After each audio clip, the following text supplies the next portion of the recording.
I don't get why when boys and girls get in groups and congregate. I don't know, girls screaming is kind of, it's like hearing a baby cry. It's something you're supposed to go make sure it's okay. And most of the time it's okay, but sometimes it's definitely not. These are just youngins messing around.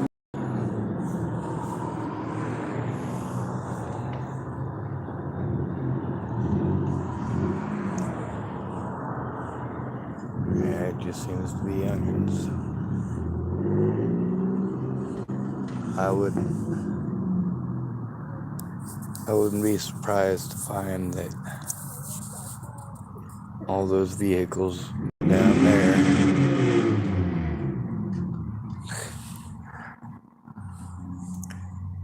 I wouldn't be surprised to find them all covered in mud in the same spot later on.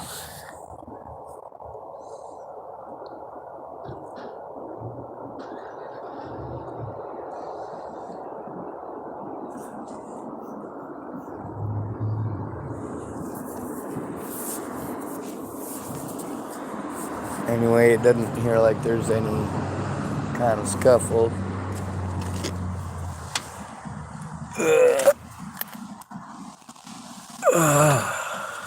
Oh, it's fucking chilly. Oh, I just got it warmed up and fucking damn it, it's cold. Alright, I don't think it's in here that I got warm. I think it was just me that I got warm.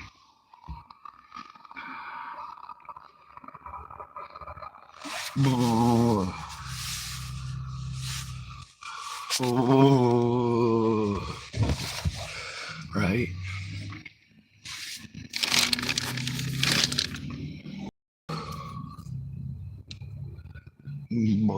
It's fucking chilly. Oh, nice.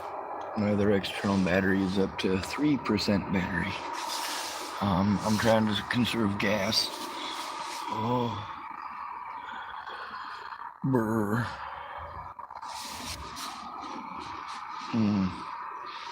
I got back scratchers because I can't always scratch my back.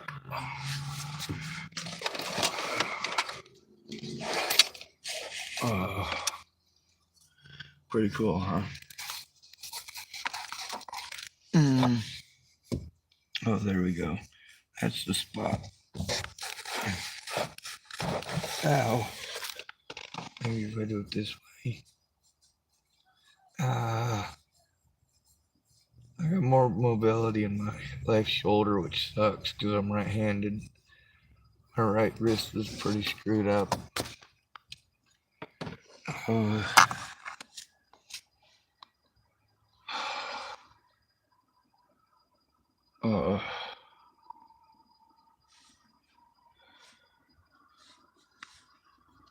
Right now I got a couple of fingers on my right hand that are acting up too. Mostly because I sprained it not paying attention to what I was doing. I'm glad Dallas was able to pick up that whole kayak by himself, by the way.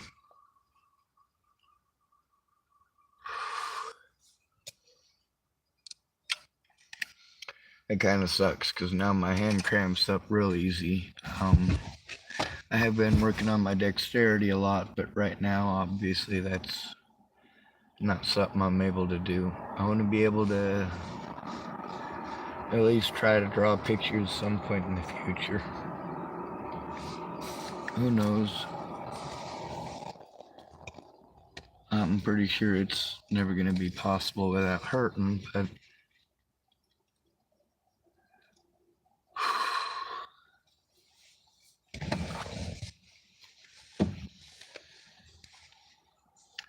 there's a lot of people that told me, hey, Sean, you should be an artist. You know, you make artwork and you got lots of people that like it. Some people that even say they love it. And they'll come back and buy it from you tomorrow. And then just tomorrow never shows up. Or You know, it's an emergency thing. Grandma died, but they'll pay you eventually. I get sick of drawing people's dead grandmas, even if they do pay. Drawing pictures of dead people just makes me sad, you know?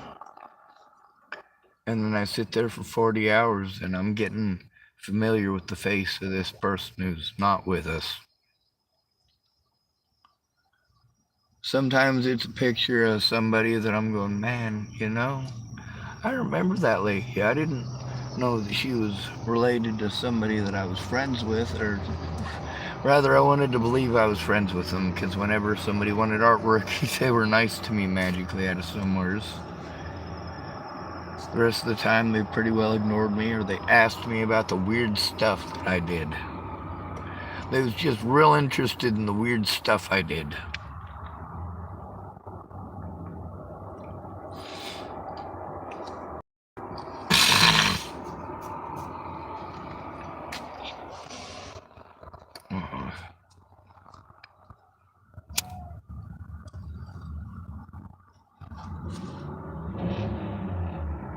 A lot of them kids, they'd get what's called a farm permit. In Nebraska, you can get a farm permit. Let me tell you what this is. It's a permit for a 2-year-old to drive a vehicle from the farm into town to go to school and back, and that's all they're allowed to use it for. I don't know if they still allow that. I'm pretty sure it's still on the books. It was when I was in high school, but that was 20 years ago. Over 20 years ago.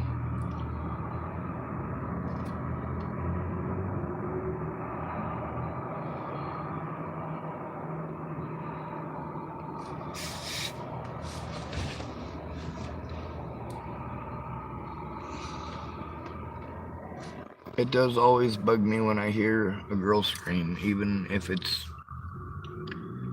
just jokingly or somebody startled her or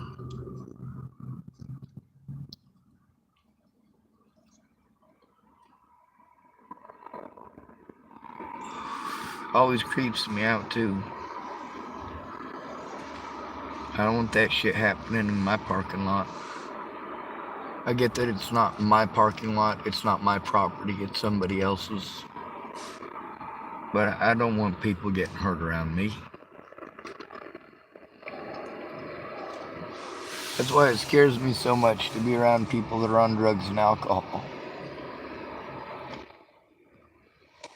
There's an exception to that. I don't mind being around stoners. They're not likely to start any violence. Although some people, when they hear certain rumors, they're gonna fucking hate you whether they're stoned or not. Just their reaction time fucking sucks, which is good. When somebody wants to hurt you because they heard something from somebody who heard something from somebody who heard something. Well, fuck, what the hell's wrong with you? Do you even go back to the source of the rumor and ask where the fuck it started and why?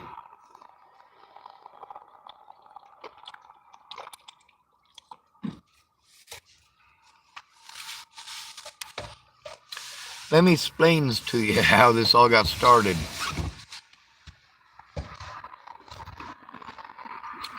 There was 2 girls who were selling drugs for their daddy. His name was Ted Bollinger.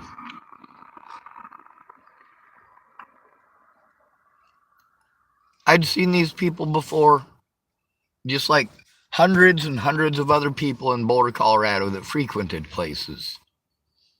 They frequented the library and groups of homeless drug addicts. Starbucks customers frequent Starbucks. There's them old men over there at Walmart. Sorry, not Walmart. McDonald's. They show up all the fucking time. They sit there and they have their little hate group meeting and then they move along. Eventually.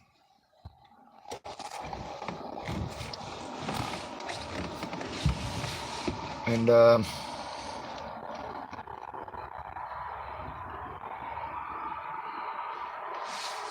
I try to insult everybody equally on my channel. That doesn't necessarily work.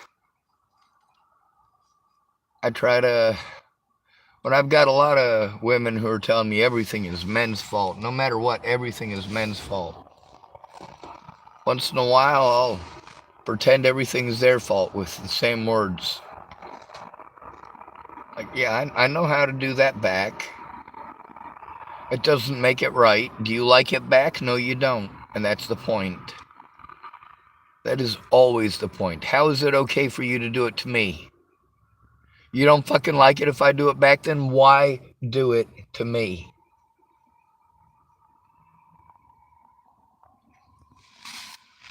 Problem is, I can't just look away when somebody's going through hell.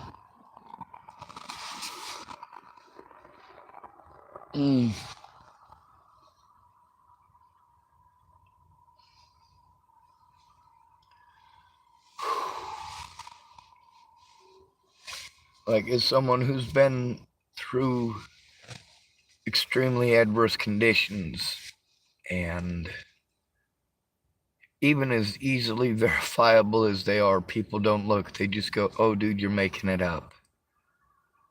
Fact is stranger than fiction, folks.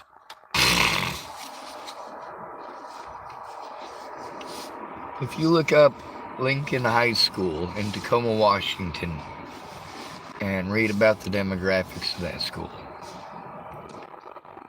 that's the school that I went to in Washington State. Now I want you to look at Chapel, Nebraska, and their population size. It's actually only about 500, but their sign still says they have like 900 something people. It's cute. They haven't changed it in like 30 years.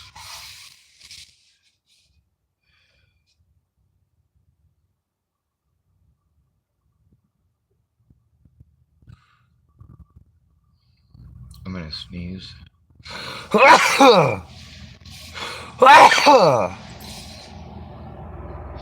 There's those of you out there going, come on, one more. Maybe.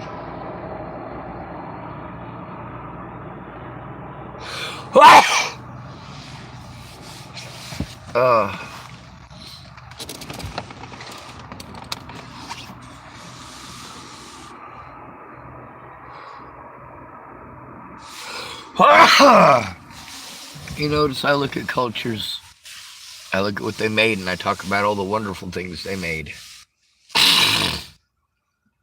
I talk about all the wonderful rules that they had. I also talk about the horrible rules that they had and their horrible past histories. You are not your father. You are not your mother. When they teach you to say one thing and do another,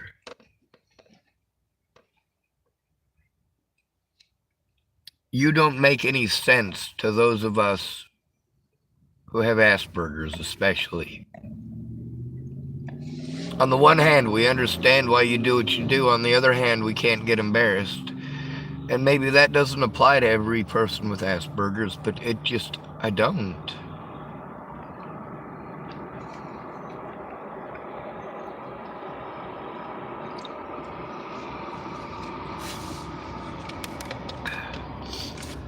Just because I do not believe that black people are dumber than white people doesn't mean that I don't understand that there are people who are going to do that to be mean.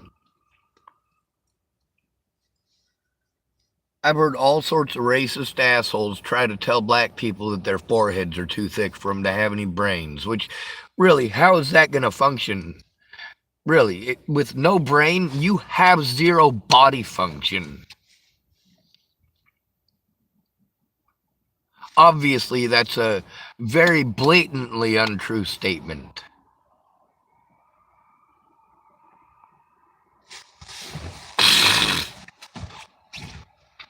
God, I wish I had some Kleenex.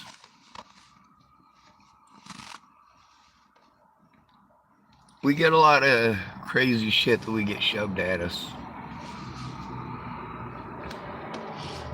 Like everything is homeless people's fault or everything is men's fault. You all say, hey, it's not fair that back in the 1970s and 1960s, cops used to act and then fill in the blanks.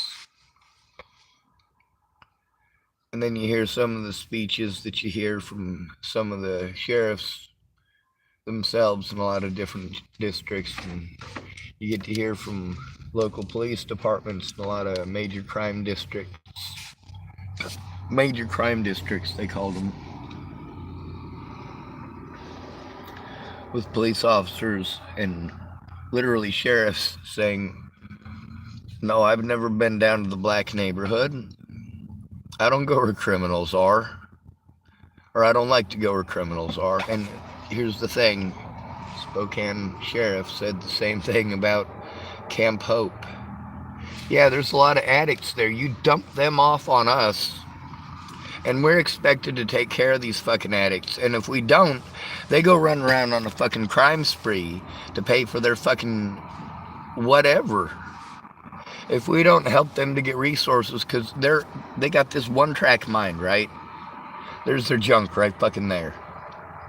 Whatever that junk happens to be, it's always just right there, just a little bit away. All you need to do is make that little bit of change. You guys see me, right? You see me going around all these little cigarette butt containers and pulling old people's fucking cigarette butts out of there.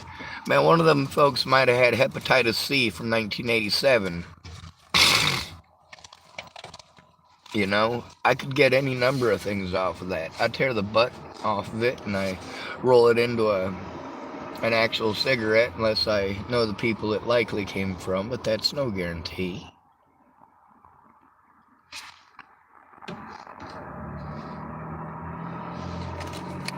That's just a fucking cigarette. That is just a cigarette. Oh, that right there was a very bright light.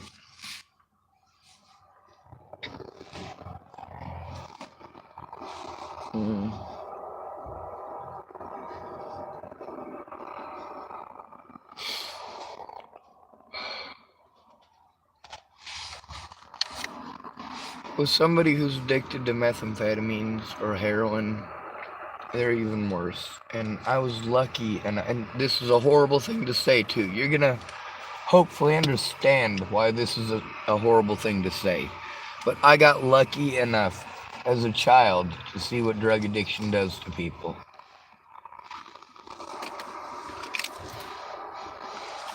I got lucky enough as a child to experience first-hand abuse at the hands of alcoholics, pill poppers.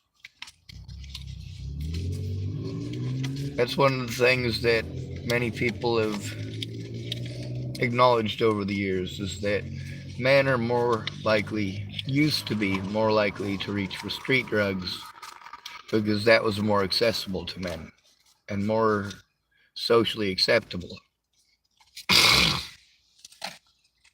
And for women, it was more socially acceptable to go to a doctor and get Valium. Or get, what you guys may not know, is from the early 1950s forward, for about a decade and a half, that stuff that Hitler was feeding his troops so they didn't have to go to sleep was prescribed in lesser doses for every number of things. But even in lesser doses, what's to stop people from leveling up? God damn, my back fucking hurts.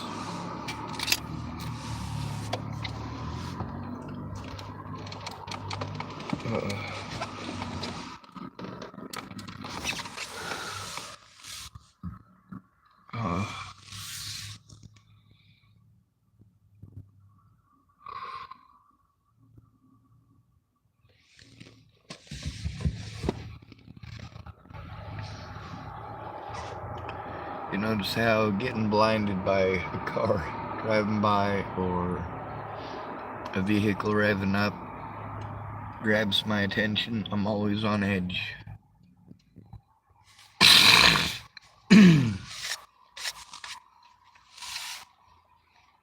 I used to do good things for people just because they were the right thing to do. But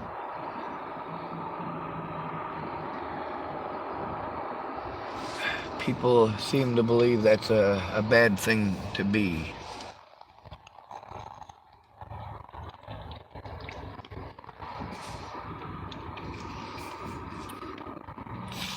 Like if I help Candace, I've got ulterior motives. I do. I do have ulterior motives. She said she wants to feed her kid. My ulterior motive is making sure she gets to feed her kid.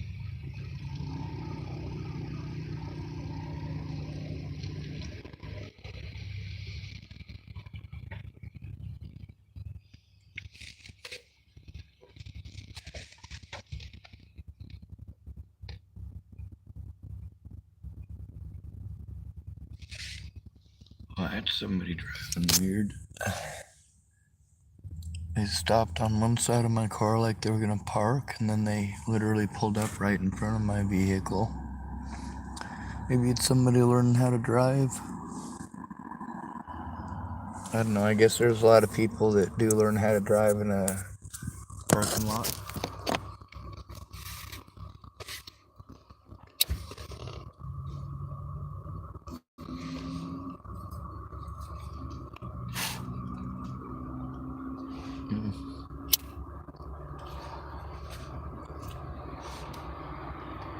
When I was younger, it was pretty easy to get away with having Tourette syndrome.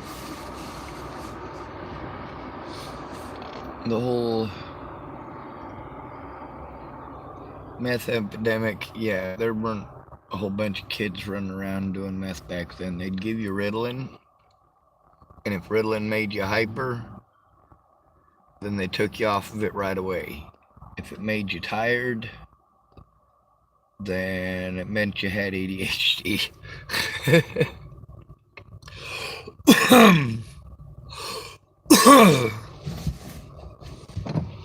A lot of us, they found Ritalin, right?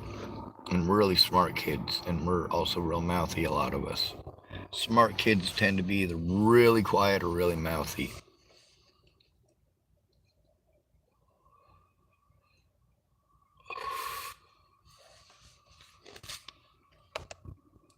But I've noticed that no matter the disability, you always want to correlate it to mental retardation when you pretend that you're going to help somebody. You know, you're only willing to help them as much as you would help your token friends.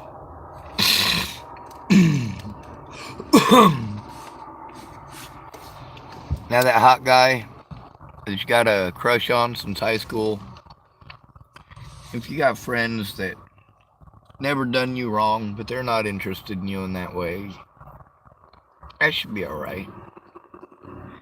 That hot guy that you wanted in high school, when he gets a little bit older, you still got the hots for him for some odd reason.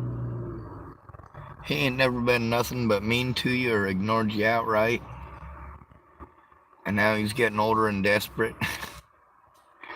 He's only in his mid-20s. How did that happen? Well, a lot of women threw themselves at him, and he wasn't loyal to any of them. And then, of course, all of us men pay, right? It's all men's fault that that guy did that, huh? Alright, here's how I want to explain it to all of you. When a woman tells me that a guy raped her, rapists make it bad for all of us, so do false accusations, so I don't take it lightly. When you, as a victim, allow the predator to get away to do it to someone else, then you have one rapist who ends up raping multiple people who don't want to turn it in, They just don't want to have the hassle. They just don't want to have the issue. I am trying to teach you poor folks that you too can work together.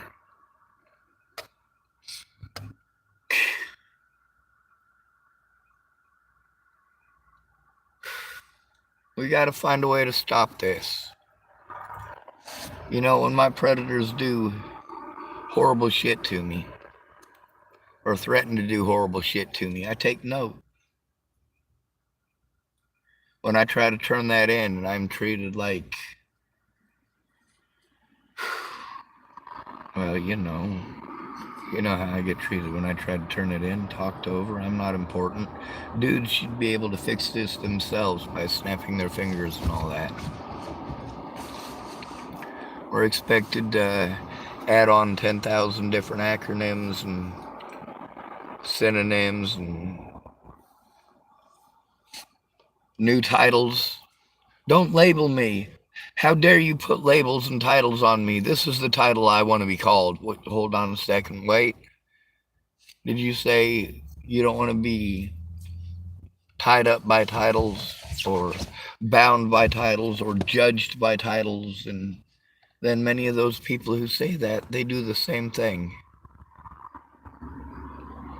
When somebody challenges you, you pull the, oh, I have PTSD. But when somebody else has PTSD from the way that you treated them and from many other people treating them in exactly the same way, you don't acknowledge their PTSD, do you? You just call them mentally ill. You know how it feels? It feels horrible. When I do it back to people, oh my God, you would think that I fucking...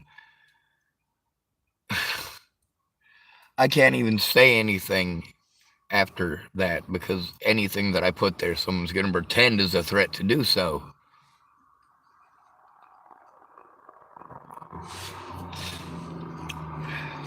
I noticed what you listen to.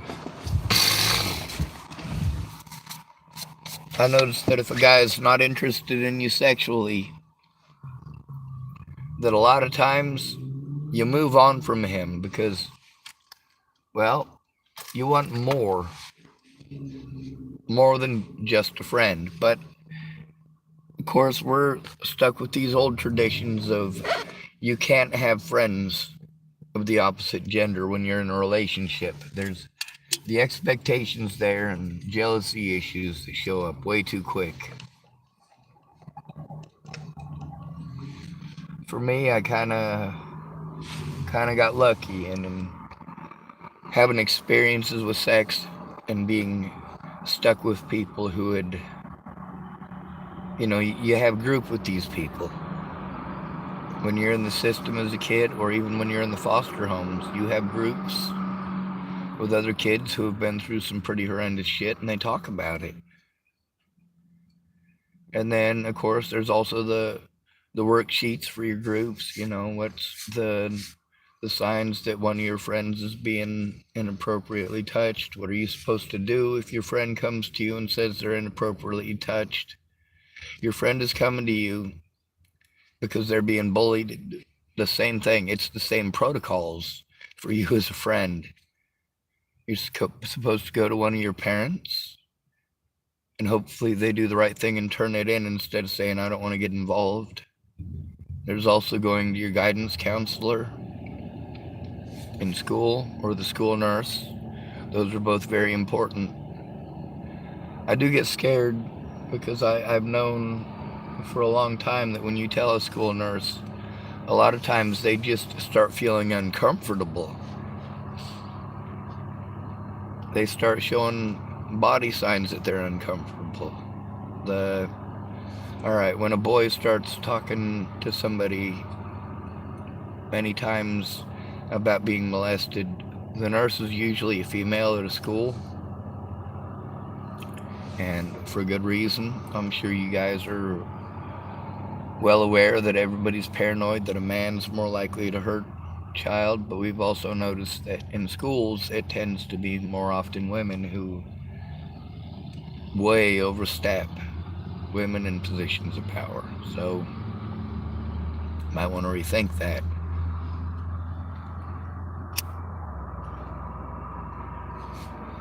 Now with a child, just as with an adult, you have to be afraid to tell on predators. When there's a child who has tried to tell on their stepdad or their dad for raping or molesting them, or anybody else for that matter, And they go to the school nurse, and the school nurse says, well, I don't know how to help you, but your job is to turn it in.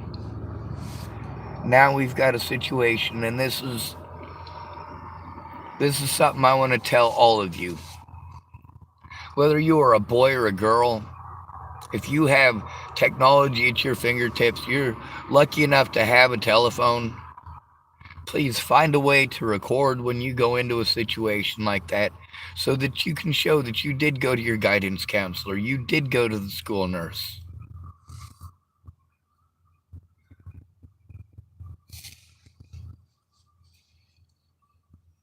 One of the things they say to do is to go to an officer. Well, that's one of the things that many of the kids in there scoffed at. They nearly all laughed at that. Like, I'm in here because I went to the cops.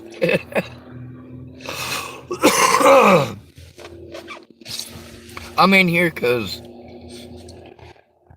I followed the instructions. It's pretty natural to try to tell somebody when someone is doing something they shouldn't. When you're a kid and somebody is touching you inappropriately, it's not that it registers to you that you're supposed to find it inappropriate. This is not something that I'm used to. This isn't something that people do. This is, what are you doing? This is weird. For a kid being touched in that way, that is weird. Like, we don't have fucking hormones at that age. What are you doing?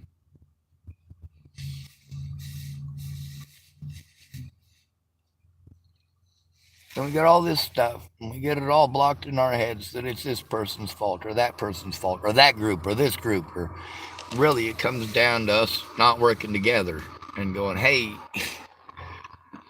we're not going to give everything up to you our entire lives for us to have nothing at the end of it. We got plenty enough houses for everybody to have one. Those of you who want to say, oh, well, we can't do that, and no redistribution of wealth, and oh, we shouldn't spend money to fix up them old shitty places. Let me tell you something. $100,000 a year is what it costs to put a homeless person behind bars for an entire year. $100,000. Could you buy a house in your area for $100,000? How many years would you be paying off a $100,000 mortgage? Yeah, think about that. Fucking think about it. That's in most cheap places. Cheap places. Some prisons are up to nearly $200,000 a year per inmate. The jails, you think they're cheaper? Lowest bidder and all that, and it's still costing that much per year per inmate? Holy shit, that's a lot. Many of them just because, well, you want to make it look like you're doing a good job. Look how many criminals we caught versus how many crimes were committed. Do you bother to stop and say, all right, well, how many petty crimes were committed versus violent crimes, and how many of these people are in prison for petty crimes, for crimes of being broke? Or, of course, they've got a winning case as a homeless person, but nobody cares because they're homeless. We can't run around all the time with all of that fucking evidence when we've got to take our life-saving gear. Not to mention when you build it up to the point that just the paper evidence. We got a bag right there. Right there. It's an entire grocery bag full of paper evidence. That's just paper evidence from the last 6 years. And it's not the only one. Oh, that's not it. This is a smaller bag full of them. It's the bag below it that is also entirely, it's a big trash bag full of paperwork. Over time, it builds up.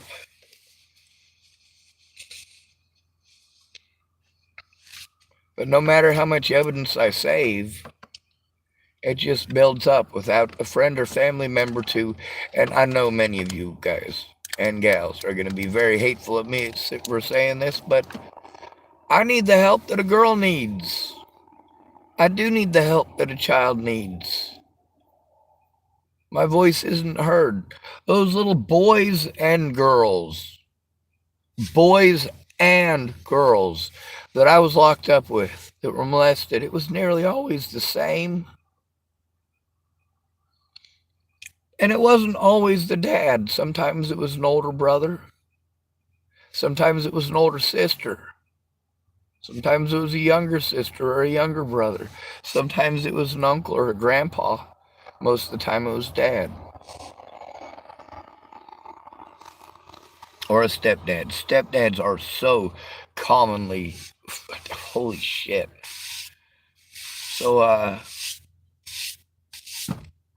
one of the guys that I was locked up with, in there for, he was in there for grooming, basically, but not just grooming, but following through with the act. He would find women with low self-esteem and pretty daughters, and he would swear up and down that he loved these women, he loved these women, he loved these women, and then he would do things to their daughters. I don't want to fucking hear that. I don't want to sit in a group or in a room with that. Oh, I was in there with Wesley Reiner. He's loud and he brags. He likes to get naked and stand right next to his door. Yeah. So he's naked at his door and he's talking shit. Or he needs your attention because they're in an emergency. And you get to the door and he's like, he's staring at my dick. Holy shit. This dude brags about raping his 3-year-old brother in front of people, in front of other children. I don't want to be in a room with that. I'm not allowed to say that. How about them or they? I don't want to be in the room with them or they.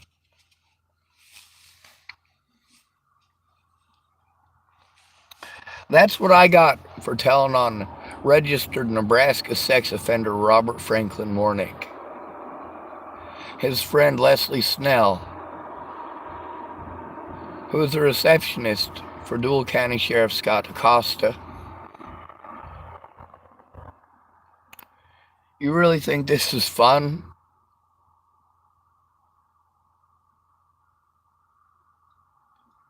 Being in the groups with those boys and girls and hearing their stories and why they cut on themselves.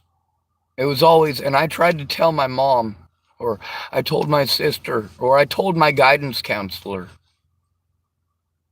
When my guidance counselor didn't work, usually with the girls, they talk about how they pulled out a lady bick. With the boys, they talk about how they choked themselves with a shirt or something like that, their blanket or whatever. Like, hey, I shouldn't have to self-harm to get you to fucking listen to me. These aren't figments of my imagination. But of course, those guys who... I love the way that feels. Oh, it's the best feeling in the world. Oh, I wish you women could grow a beard. I really do. Oh my God, that's good. Oh.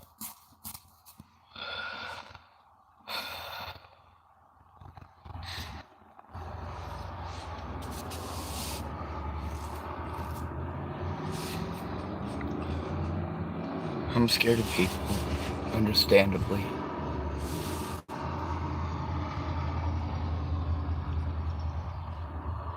To have to go through all that time. All because, well, just like with women that you want to do that to as well. When they cut on themselves, when they're younger, or the boys start choking themselves, it's because they're being abused. Sometimes they're getting beaten by mom. Sometimes they're being raped by dad. But they always try to tell their trusted adult. When your mom is beating on you and getting drunk and you try telling your trusted adult, they don't always pull you out of your mom's house. It's usually the food thing. Oh, well, the kids look like they might have been malnourished a little bit. And then you realize that for their age, they're actually pretty heavy. And you go, oh, well, we made a mistake. But you don't admit your mistake. Instead, you've already forced these parents to go through classes, and they're still having to go through the classes that are court ordered because you stole their kid. Because they're poor and it was easy. But then, of course, you got the ones that have to scratch themselves with a lady bick. It's not even enough to draw blood in many instances. I mean, at first you think it's hilarious, but it's not. It's a very big deal. But you always do the wrong thing. You always do the wrong thing. You don't want to hear it. You're going to turn it over to the professionals. Well, the professionals can't help unless your friends or family who cared enough to find out what was going on can help to explain it, but they didn't. They didn't, did they? With that guy who was saying that he liked to, he'd pick bigger women that didn't have any self-esteem. They may not have been pretty. They may have been pretty once, but they lost a lot of self-esteem along the way. Or, they ended up getting pregnant in a one-night stand because the guy was really drunk and they were hoping. And then, of course, they got a beautiful daughter, and this guy would date this woman for a period of time. And then, of course, he'd be watching the kids for periods of time while she went to the grocery store, and he didn't do anything. And then, of course, it got to the point where he would basically not necessarily groom the girl, but groom the mother to look the other way, to believe that he was in love with her, that he cared about her that much. And then, of course, when there's a situation that comes up, and this is, many predators do this, so whether or not this guy did it or not, it's well, she's got to travel somewhere, or she's got an illness or a sickness, and she just needs a babysitter, and that's where he can be the babysitter, right? Now, of course, this is where I get pissed off. Me being a homeless guy and an autistic guy who's basically outcast from society, I get asked to watch people's kids. Used to get asked to watch people's kids a lot. Now I try to volunteer that no, I'm not going to watch your kids. I'm not going to deal with that hassle. I'm not going to deal with you getting treated like you're leaving your kid with dangerous people. Not okay. And a lot of people have let me know that they were treated that way, like Dallas Richmond treat me like that or tell me about that situation with Scott DaCosta. I told him, hey man, you need to come forward. It won't do any good. You're right, it won't, because you're never going to try.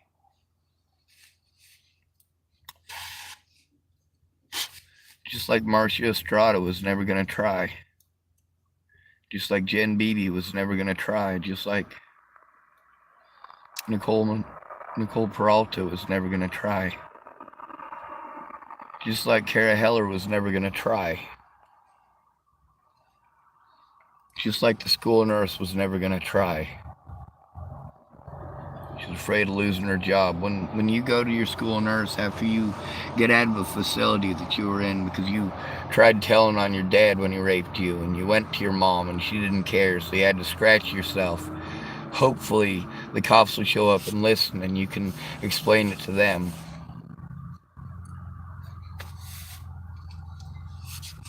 The reason for that is because cops are fucking intimidating.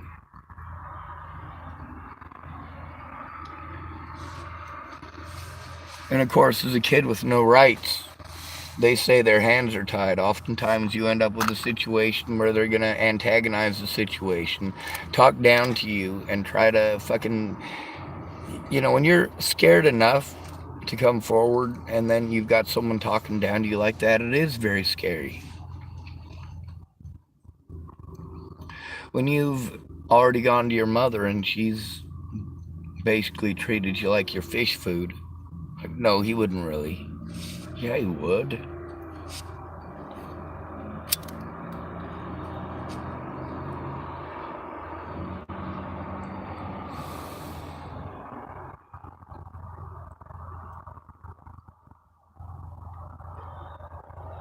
Eric Rodenbaugh was probably the worst, though. Oh my god, that guy.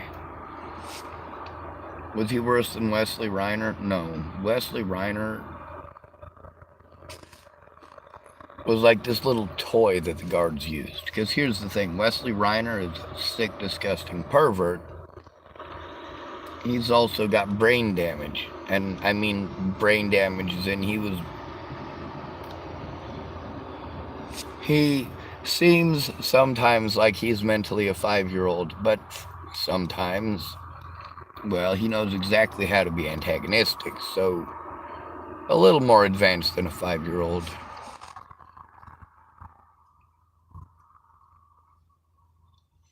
He really is cognitive beyond that of a 5-year-old, but that's basically what you want to think of in this situation as, and that's the way the guards are going to play it. They set him next to your cell, and he does that whole getting naked thing and standing there and saying, "Oh, you're looking at my penis," and the talking about what he did over and over and over and over again. And then you scream out, "Hey, guard, like seriously, what are you doing? This guy's over here talking about raping children." Over and over again. "Oh, you're not allowed to tell what the other inmates are in here for. You're not allowed to tell another inmate's jacket." Reiner, Wesley, 88958.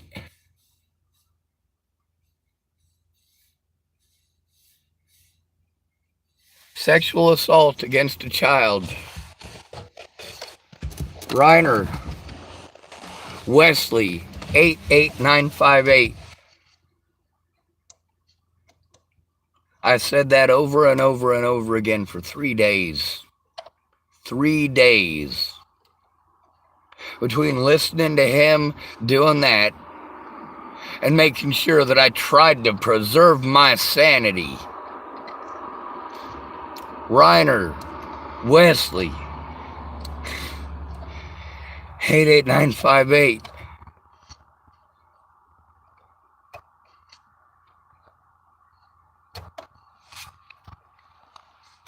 Oh.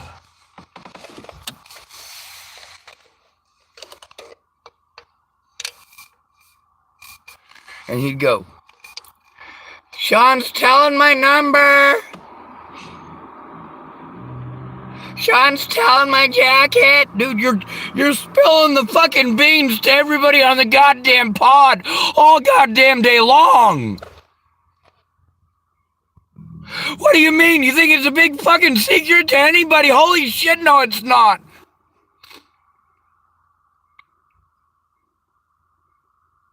And then the guards pretend like it's you who are the problem.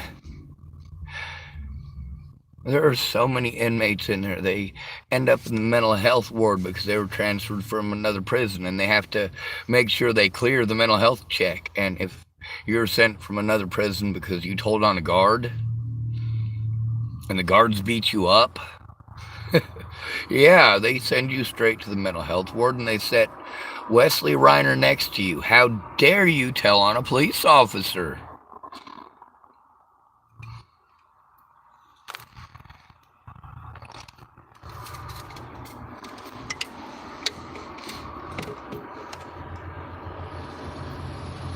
And then you got the therapists in there want to tell you that child rapers are people too. Shut the fuck up, dude. Shut the fuck up. What I'm telling you about what these sick fucks are doing and bragging about, telling me that they are people too? Shut the fuck up. Take your degree and shove it up your fucking ass. Yes, I get that they were born with human DNA.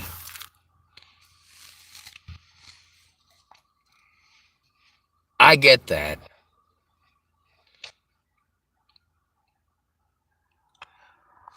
But while you try to get me to humanize and sympathize, seriously, you want the victim to sympathize with their fucking predator? What the fuck is wrong with you?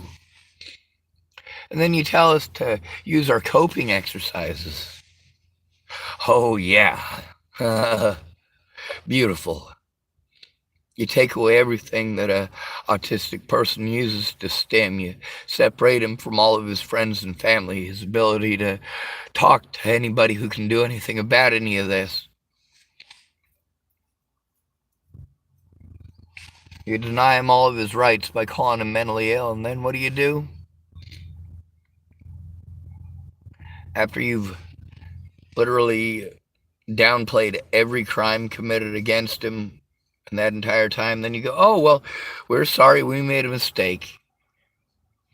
We were told that you were schizophrenic and delusional, and we were wrong all along, and we do apologize, and you can thank Ted Hill and Dr. Arata for saying, we don't know what the fuck you're talking about. The dude's not schizophrenic or delusional. He is definitely autistic. What the fuck are you thinking?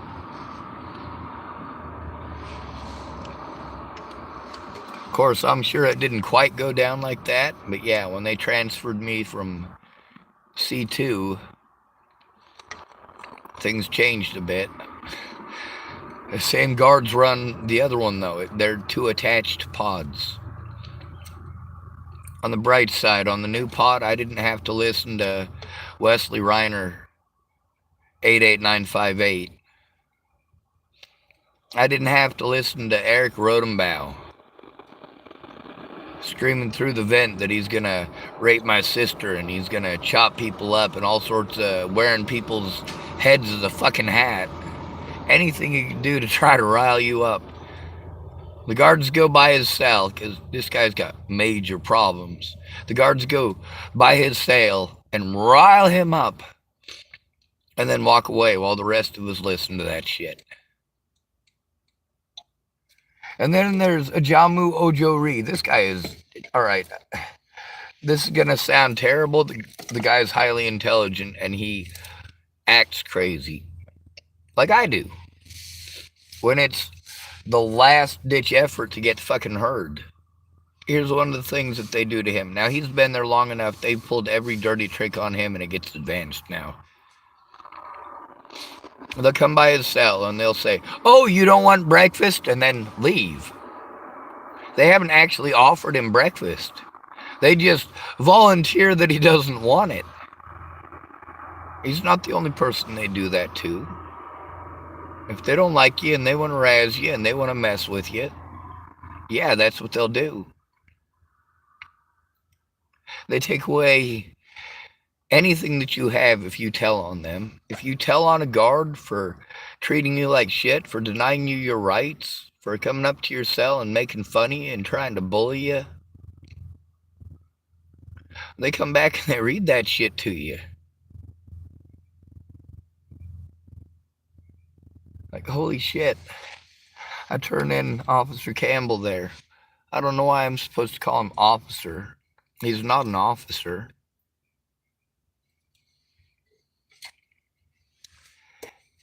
And, who wants to talk to you like this? Like, this is a fucking video game dork. If you saw him anywhere else, you'd be like, alright, he'd be right at home selling shit at a Dungeons and Dragons store with a droll voice. But then, of course, he's in a position of power now, and he's not the dork in high school that everybody fucking looked down on. Sure, he's not any prettier than he was back then, but now he's got a position of power, and it shows.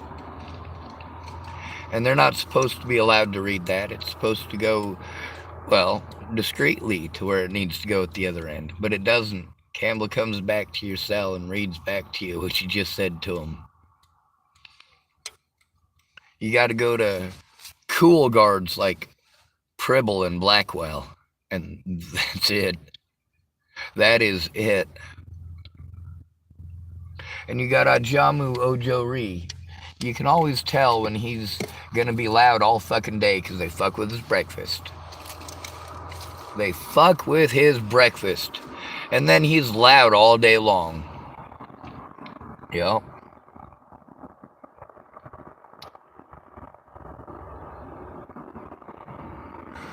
And there's a guy who wanted to call himself Navajo. And this guy,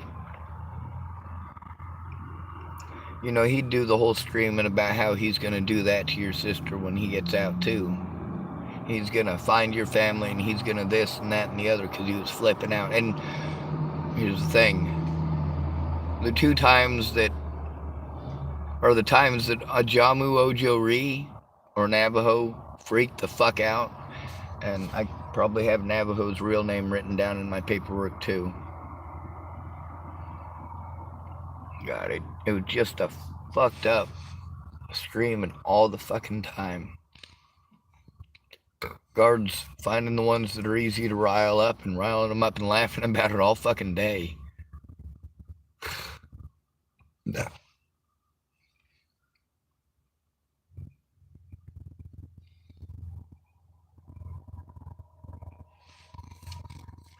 You're treated inhumanely. Now, it's one thing if you're a convicted felon, but if you're literally not convicted of anything and you're in prison, you're not allowed to work on your paperwork. You're not allowed to make the calls that you need to make.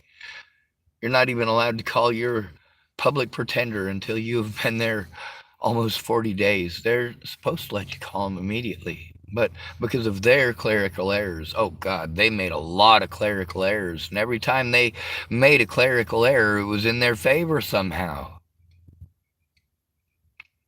Clerical errors when it comes to getting the body camera evidence.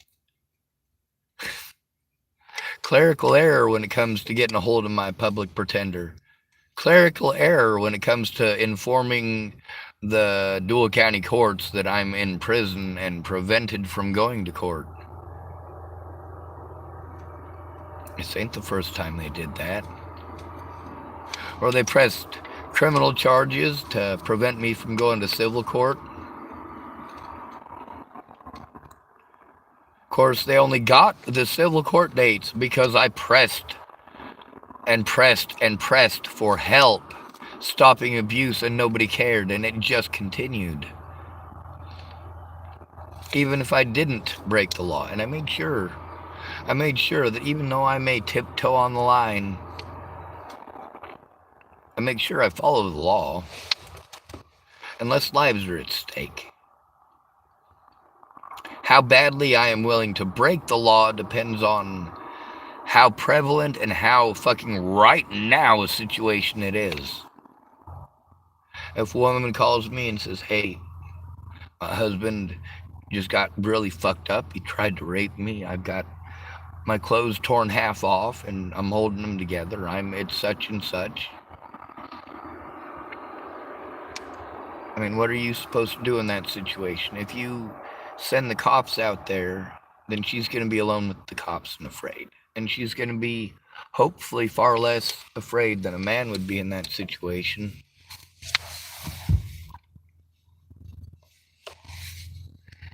And meanwhile, it all goes back to the psychology of being stuck with those little boys and girls. Some of the boys,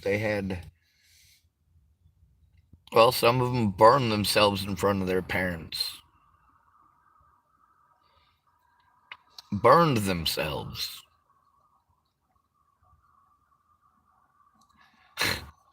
Hey, this is how you make me feel. And pull up a fucking hot pan and holy shit. They come in, they got all this dressing all over them, fucking petroleum jelly looking shit all over it. It's probably triple antibiotic ointment, but it gets dressed every day and you gotta clean it and scrub it, and it's fucking gross. Ugh. And they fucking scream and don't want it. Don't want it. No, you're not gonna. You get the nurse come out there and she's gotta fucking sit down with the doctor and inject him with fucking, like when they take out your teeth and they inject you with stuff in your teeth. And it's just gross, you know? All goes back to sitting in that room with all them kids like, hey, you know what? And if this is happening to you, you're supposed to go to the cops and hear them all either snicker, you're an idiot, or one of them starts crying and says, you know what happened when I went to the cops? You know what happened when I went to the nurse? You know what happened when I went to my mom? You know what happened when I went to the trusted adult? Yeah. As I got older, there were people that were in and out of facilities. Like, where were you and what facility were you at before this? Or would you tell us about the facility you were in before this? Because you're not supposed to bring up people's past or their histories. But, the doctor or the nurse knows that you were in such and such facility before you got there because it's on your paperwork. So they're going to ask that question in group in front of all the other kids.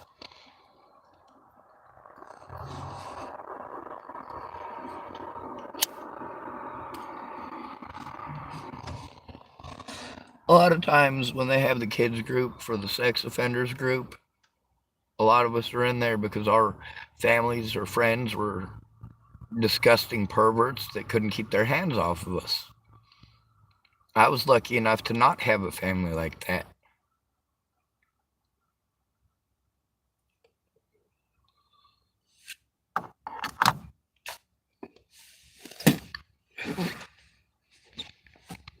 When girls do stuff like that for attention, they're more likely to do it in their room, and then they wrap it up with tape and come out, and it's a big show. They scratch themselves. Later on, it advances to deeper cutting, and eventually the really super deep cutting is just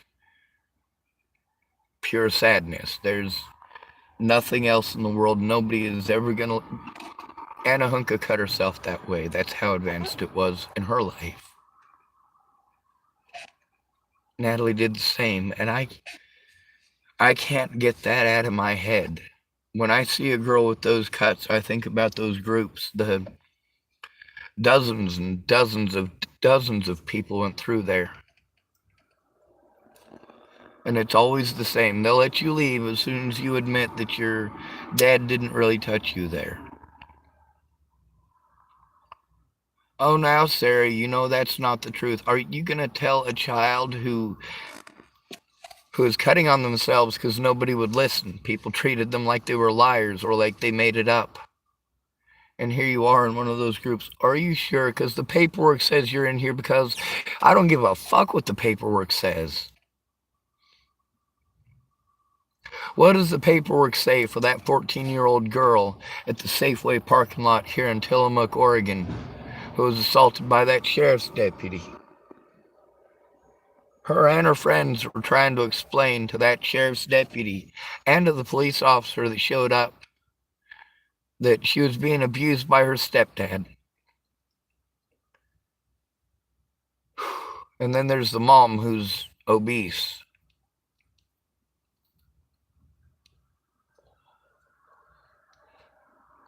Kind of like that guy in the prison in Lincoln was talking about. By the way, he wasn't in there for rape. He was in there for murder. I remember what he looks like. He wasn't nearly as bad as Wesley Reiner. He wasn't nearly as bad as Eric Rodenbaugh.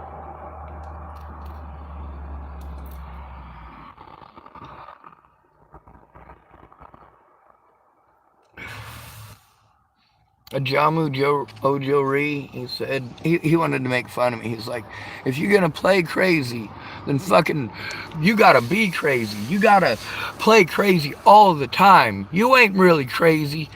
You only praying crazy. You only playing crazy. I'm like, are you fucking kidding me, dude? He's like, look at me. Look at me. I'm always crazy. I'm always crazy. I couldn't even see what he looked like.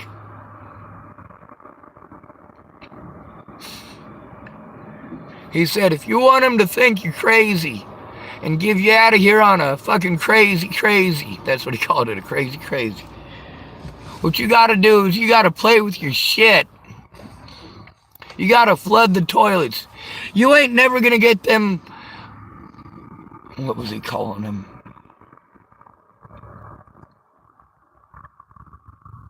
God, I want to say he was calling him the N-word. He was a black guy, but he was pissed off. You the N-word, you the N-word. Fucking screaming at them guards. But yeah, don't fuck with his breakfast. Man, that guy was just as broken as them boys and girls in that class. Oh, come on now, Joseph. You know that's not true. You're in here because you were choking yourself. Do you remember? Do you remember you were trying to choke yourself to death? No, the fuck he wasn't. That's the desperate shit you made him do to try to get fucking heard.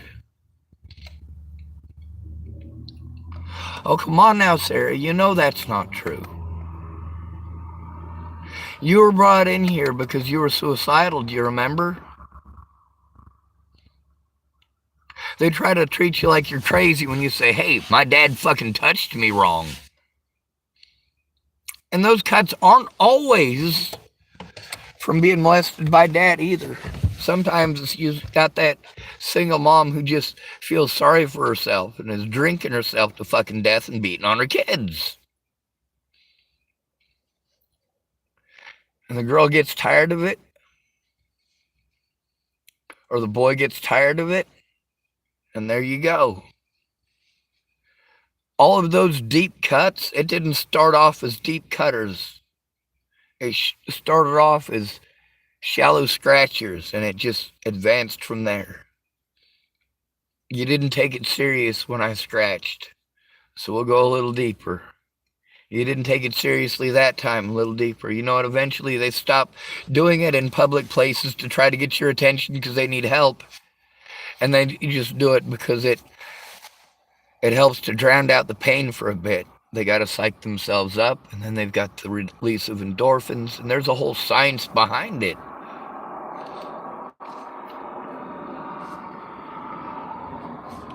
But when you do that, you as a predatory parent have set your child up for the rest of their lives to be victimized and discredited no matter what.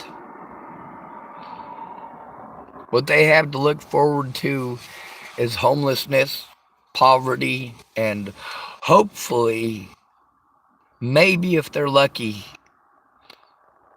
a nice guy who's able to mostly cover the bills. Or a nice gal who will hopefully help cover the bills. It don't matter if it's a boy or a girl. It's the same thing. Oh, the girl cut on herself, she's got suicidal ideations and is self-harming. No. She is doing the only thing that she can to not hurt another person in order to be heard. You know the saying, people who hurt people? How many times did you expect me to have people threaten my life and assault me and threaten to kill my friends and family? My friends and family even getting a hold of me and telling me the different tactics that were used to fucking intimidate them. I'm familiar with all of them. The tactics they use with little kids, they use for adults too. Oh, you're mentally ill, huh? What does that usually mean? It usually means somebody couldn't keep their hands to themselves and had too much fucking power. It means there was a mandated reporter or a trusted adult or friend somewhere along the line that failed to do what a family, a friend, or a mandated reporter is supposed to do. See, this is the reason we're supposed to go to family or friends. They're supposed to care about you enough when you're abused to make sure the mandated reporter does their fucking job.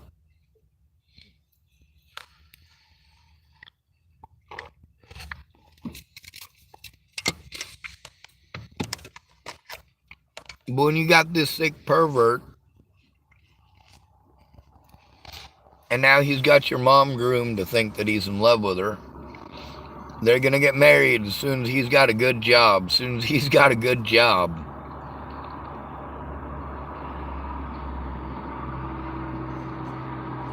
And then you have that little problem where you have no babysitter, and he quits his job to be the babysitter.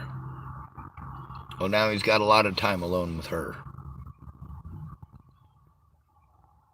Ugh. How many of y'all are creeped out by men in childcare?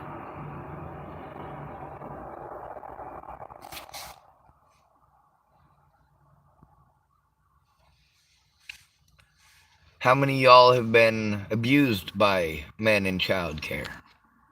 I'll put my hand up for that one too.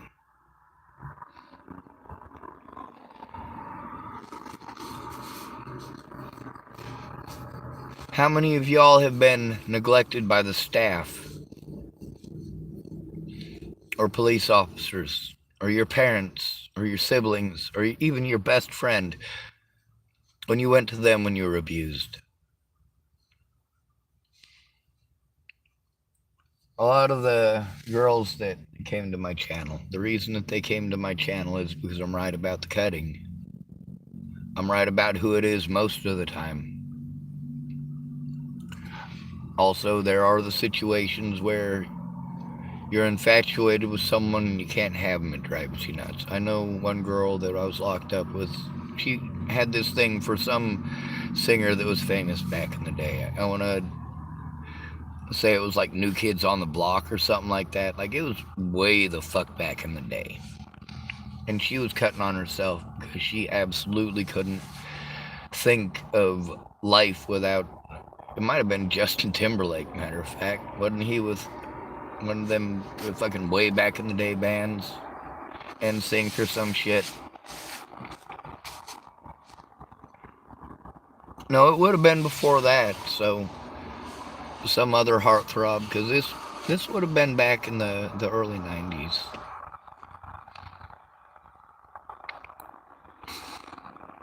Way early 90s. But you sit through those groups, and you're in there because your parents can't stay off the cocaine, and they ran out of places to put you. And then, of course, when my dad got custody of me, this is how the situation in Washington State happened. My dad got out of prison. He learned his lesson about cocaine, and he started drinking rum and coke. I mean, rum and Coca-Cola, not cocaine. So, I mean, he traded one vice for another. And he wasn't usually violent. Okay, I'm going to tell you that about my dad. My dad was occasionally violent when he was pissed off and lecturing. When he was lecturing, he would occasionally, throw a cold one into you. Usually when he was sober, he'd spank you, which is legal. But when he got that alcohol in him, he forgot what he was doing, forgot what he was thinking, forgot things that he'd already done. I mean, come on, Dad. You should have stopped beating me for getting an F in PE the first time. Like, there was no need for me to get a beating over you. Here's the problem with being called mentally ill or being treated like you're retarded or people not understanding is that you're expected to be the go-between. Oh, well, go tell your dad this. And your dad says, well, go tell your teacher this. But, let's say you're a mainstream kid, right? If you don't know what that means, don't worry about it. You're a mainstream kid. You're cool. You're average. You're normal. You're spectacular. You're golden. You're not in special ed.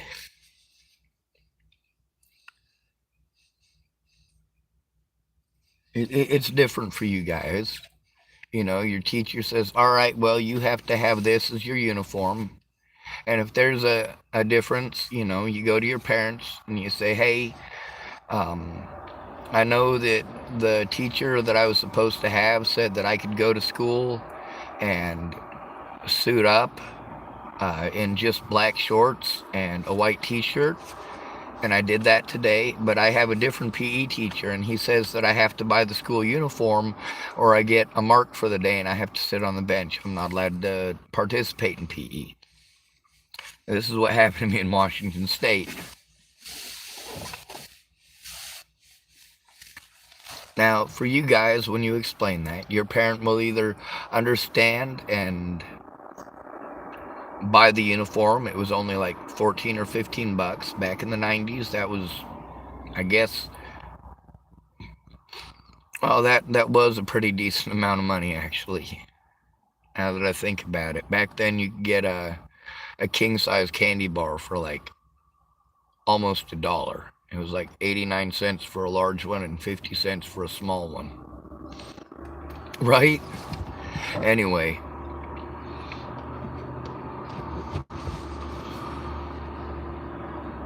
I don't even remember where I was at. I guess trying to pass the time because I don't have a friend to talk to. I gotta be worried about people. They talk to me when they want food, or they talk to me when they want a cigarette. But other than that, they really just kind of pretend I don't exist. But of course, there's the ones that want to come up and be angry and hateful and hate on hobos. And some of them want to be hateful because I have to record. And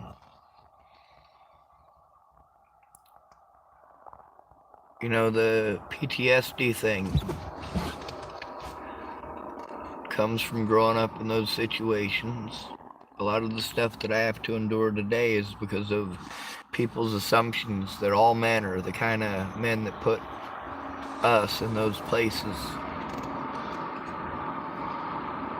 When my dad would get drunk, he'd lecture just the same as always, but he'd sucker punch me in the stomach because he liked how it looked when he knocked the air out of me.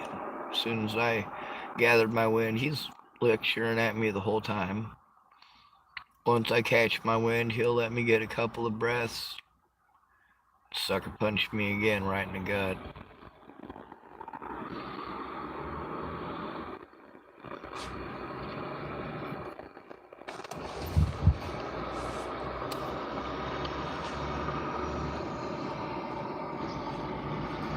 And you get a choice between being locked up or staying with your predator. A lot of girls get the same option. You can either go to the mental hospital or you can stay with your parents. Girls usually get that option first. Boys are usually told, well, we're going to take you down to the jail and then we're going to take you to juvie. Well, what the hell are you taking me to juvie for? What did I do? It's fucked. But when you do the whole scratching your wrist thing, or the putting the thing around your neck and pulling it tight so that somebody at least shows up. Shit, in the prison, they're supposed to show up too, but people end up dead in the prison because guards go, you know what, I'm not going to listen to it. I don't care. They go, I won't be blackmailed. Oh, really? You want to call it blackmail? It's not blackmail. It's not blackmail. Eventually they'll do it. Eventually, if the problem is not rectified, they will find a way to succeed. At first, no, they're not serious about it. They do feel that way, and they do want that to be the outcome if they don't get help, but they still have hope to get help. Otherwise, it wouldn't be a chicken scratch with Lady Bick.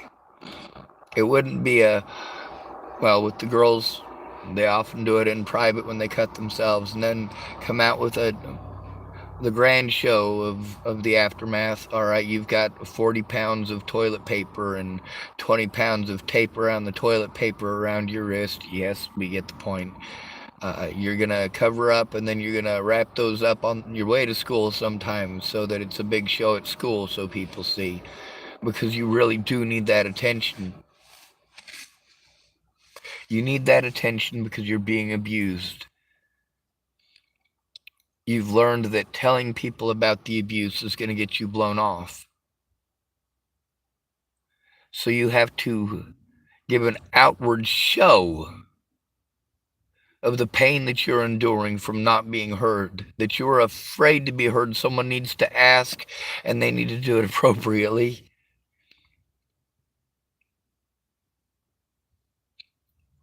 And please, instead of treating me like I'm doing something wrong, understand that I'm doing something desperate. A boy, he's more likely to take his shirt and choke himself or something like that. Right in the moment when it's happening, like, hey, I'm literally telling you that I am hurting. I am telling you outright, and you are literally going to make me choke myself to get you to listen to what I'm saying?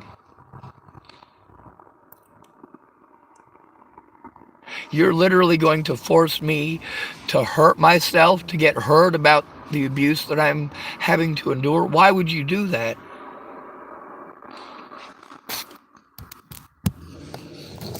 Someone calling themselves Bloody Mary put a big heart and typed, Are you a counselor? If not, you should be. You only think that right now because I'm not having a severe panic attack.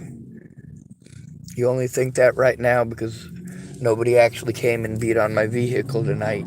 You only think that because today nobody threatened to kill any of my loved ones, and I didn't get a notification that any of my loved ones froze to death or were beaten to death or disappeared. When you see when somebody disappears how badly I freak out, I'm not fit to be a counselor anymore. I could have been a counselor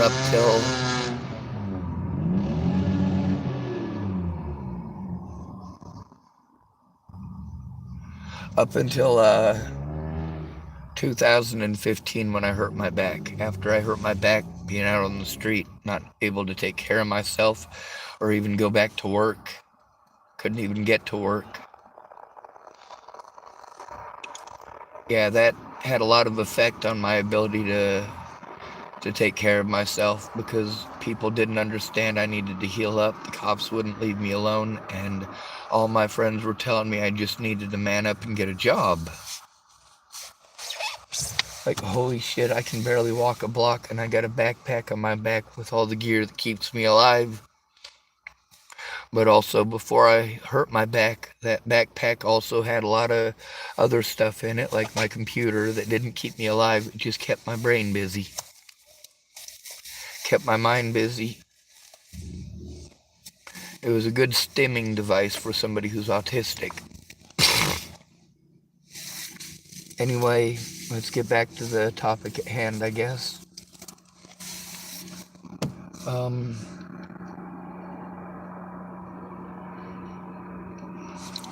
Bloody Mary typed, "Oh my goodness, I'm so sorry for your pain. I too suffer and was a cutter."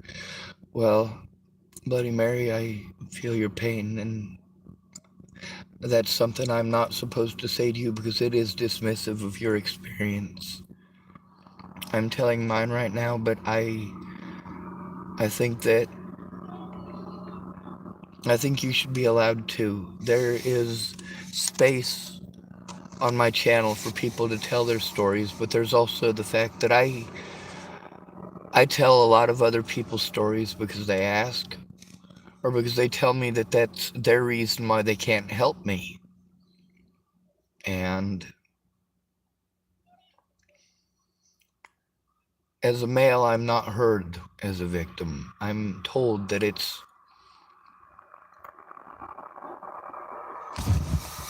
when you try to tell on the staff members in the facility, and they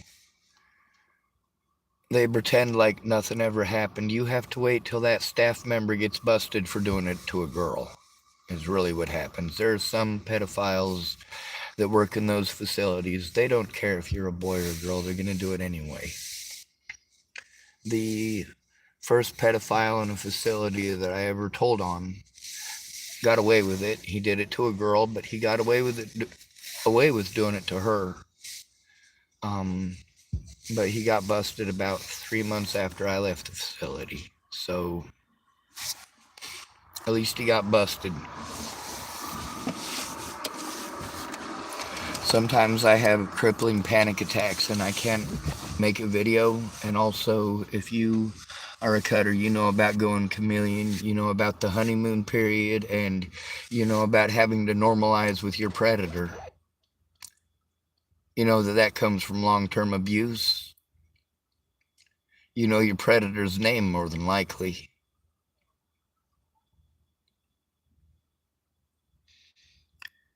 You were probably forced to depend on your predator like most of us were. We depended on him for a roof over our heads, and we always get that constant reminder, I pay for the roof over your head. Buddy Myrie typed, "Aw, sweetie, I wish I could give you a big, gentle hug." Yes, yep, sure do.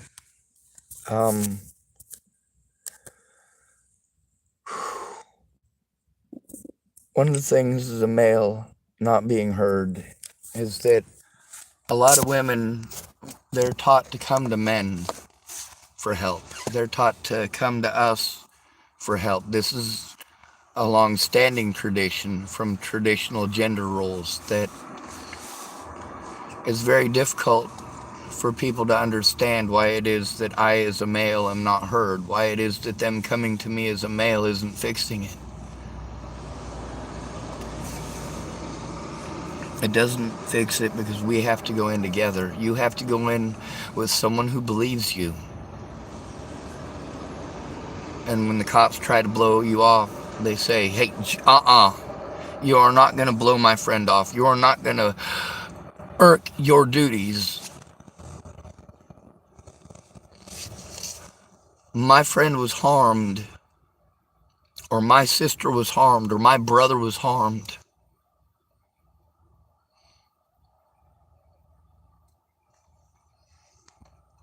When your predator gets away and does it to you again and again,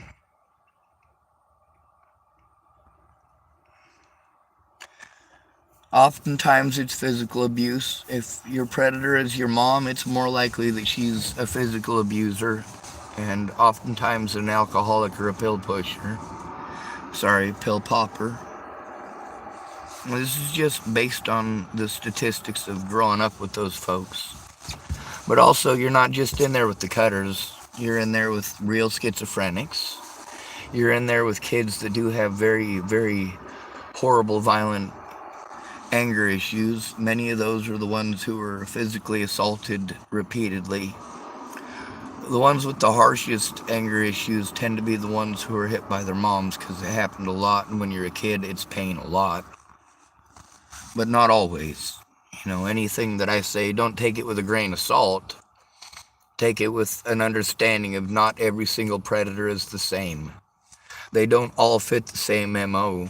They don't all go after the same types of people. Not everybody has a sicko perverted fetish about feet.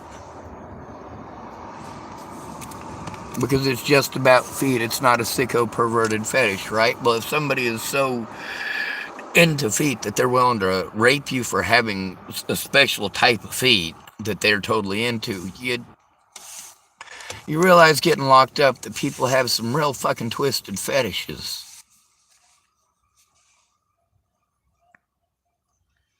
You also learn real quick that the only difference between you and the person who's schizophrenic is that you might get listened to. Otherwise, you wouldn't just be cutting or wouldn't just be choking. Whereas that person, yeah, dad can rape them 100 times, even 1,000 times. It's not going to make any difference. Nobody cares. He's schizophrenic or she's schizophrenic. It's always, they're so far gone. The staff even treat them like they're so far gone. In the facilities, you get to see how the kids that are beat on, between them beating on the cutters and them beating on the schizophrenic kids, who are they beating on in those places? The schizophrenics. The kid who thinks he's Jesus. You know, he's wearing his blanket and his bed sheet, walking around thinking he's Jesus, you know? And it's not all the time he thinks he's Jesus. And that's the one that's going to get beaten up. Now, in the juvenile facilities, there are usually nice staff members, and if a staff member does something wrong, he has to do it in private or in secret so that he can make it your word versus his. But when you're in the big house, it's not the same. When you're in the big house and one of those people wants to harm you, they all take part in it and laugh about it. They'll try to set it up so that, oh, well, we have 5 guard witnesses that say that the inmate is the bad guy. Oh, and by the way, we told all of the inmates that were in there, but we always tell the witnesses when they try to fill it out, oh, well, you can't turn in something for another inmate. Excuse me, says I, but if I see guards harming an inmate, antagonizing an inmate, bullying an inmate, and then harming the inmate over and over and over again, and then writing a little report about how naughty they were when you literally dehumanized them entirely.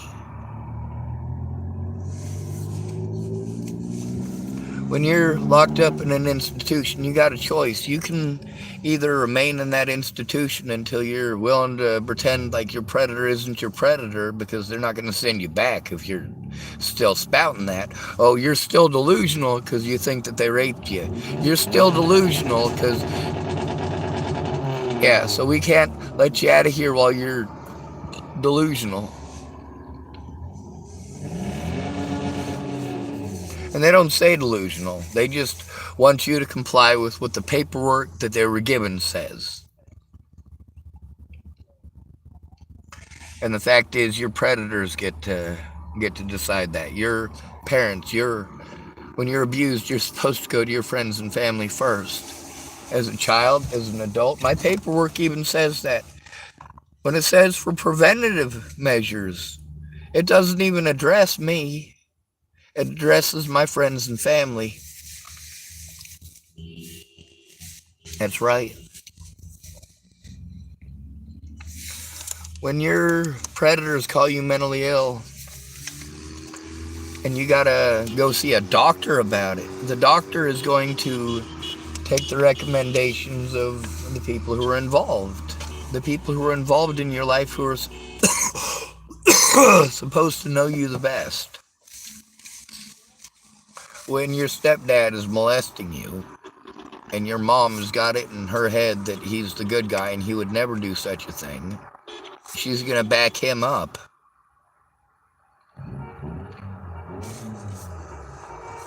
It's disgusting. Natalie Bollinger, that happened to her. Trying to tell on her dad to her mom, to both of her stepmoms, her sister. Sister already knew. She was going through it too.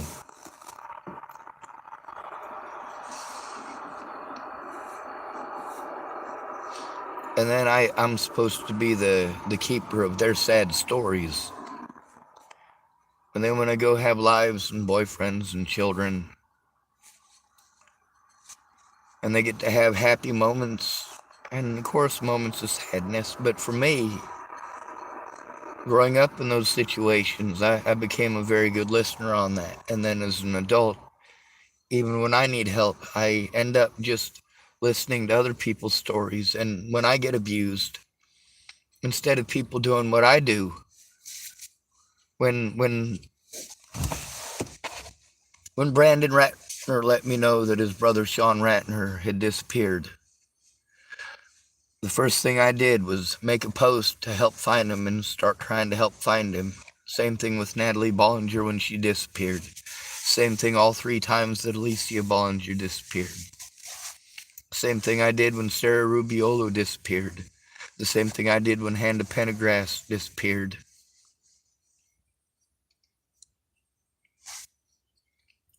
When my little sister disappeared, I drove all the way to Nebraska from Boulder, Colorado, to make sure she was all right.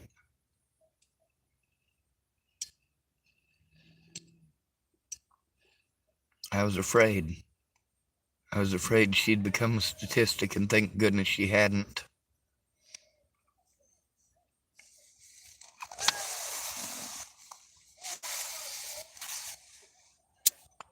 Natalie Bollinger's predators were her family, but people wanted to assume that because I was autistic and homeless, that I was a lazy retard who didn't want to do nothing but drugs and rape people, because that's what your stigma says. But I'm going to tell you something, alright? You guys want to pretend that autism is mental retardation. You want to pretend that people with cerebral palsy are mentally retarded too, and people with Down syndrome as well. That ain't okay. Having Down syndrome or cerebral palsy or autism is not the same as being schizophrenic. It's not the same as being violent. When you want to pretend like we don't have emotions, there's even parents of autistic children that I know who think their kids don't have any emotion. No, you won't let your child have any emotion except aggression, anger. Anger at not being heard. That comes from sadness and fear.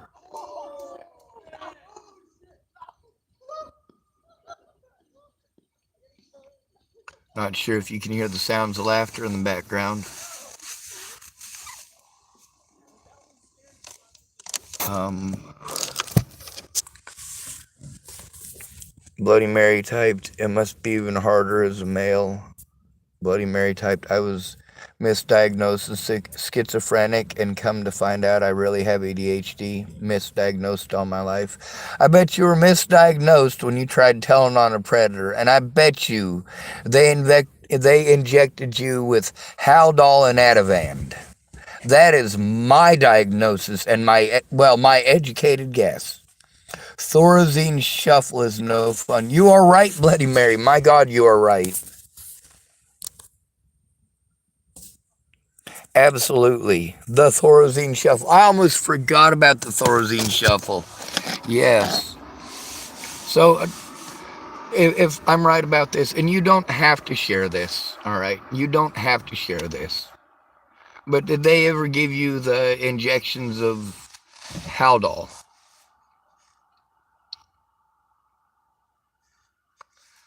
In specific, that's one of the big ones that I personally fight against. This is the major one that they use in prisons. When inmates in the prisons are acting up, it's Haldol injections. Bloody Mary typed, yes, my friend, and definitely right. That's not in response to the Haldol thing, obviously, because further down it says, yes, my friend, 4-point restraints, not that I recall. Bloody Mary typed, my mother was forced to take that drug. Oh my God, your poor mom. So, all right, if you weren't given Haldol, but your mother was, you must be pretty young. They do have a lot more designer drugs now that are supposed to work better than Haldol, because Haldol does, in 8% of cases where they inject people with Haldol, result in schizophrenia. In something like 30% of people, it results in long-term effects lasting longer than 2 to 3 weeks that mimic schizophrenia or delusions, or hypo something behavior. I'm trying to remember the name of it now. It's been years.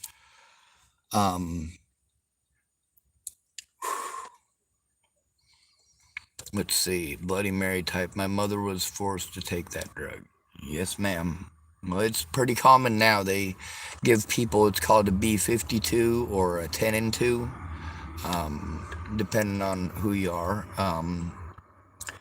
Basically, it's Haldol and Ativan mixed with a Benadryl kicker, and it can kill you, literally. Not only are you injecting Haldol, which in 70% of the cases will give you basically temporary symptoms of being psychotic, I believe is the proper term, the proper medical term from the DSM-5.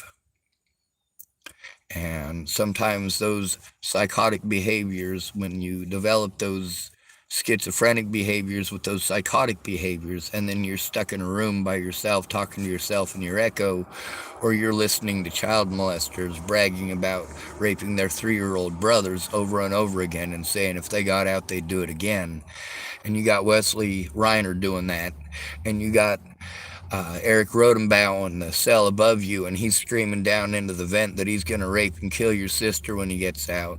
I mean, it's fucking freaky. And the fact that I was in there without being convicted, I was in there because I tried to tell on a registered sex offender. If you go to the Nebraska Sex Offender Registry, type in the name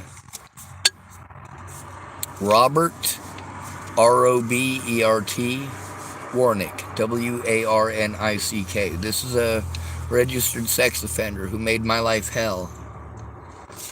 Him and a lot of other people in Chapel, Nebraska. Now, one of the things is, when it comes to these medications, it's not just the medications. It's more important to have the title. The title that goes with it. The misdiagnosing you as schizophrenic because you you're going through a severely traumatic experience. And not only that, if you're cutting on yourself or you are choking yourself out and things of that nature, it's different depending on whether you're a boy or a girl. But there's more of a problem than just suicidal ideations. Self-harming behaviors are never self-harming. That is never the intent. The intent is to not have to hurt someone else. The intent is to try to get your predators to stop.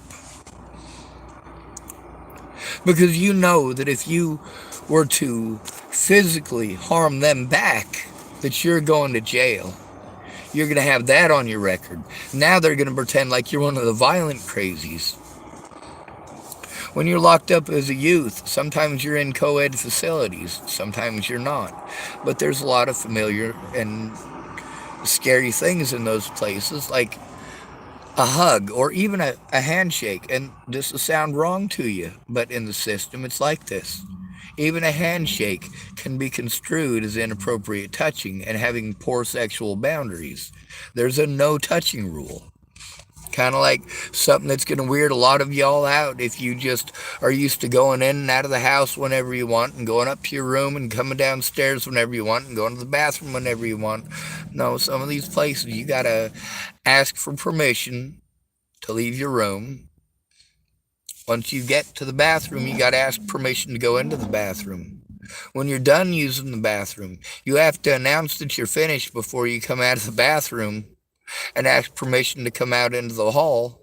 And when you get to your door, you have to let them know what door you're at so they can, in some cases, open it for you. And these are psychiatric facilities. Some of them for youth don't have lockups like that. But when they put me on a tour of those places as a kid, they gave me a tour of those places because if you're in the system, apparently you're a bad kid. No, I was there because my parents couldn't stay off the cocaine. So, of course, me going through basically a scared straight program.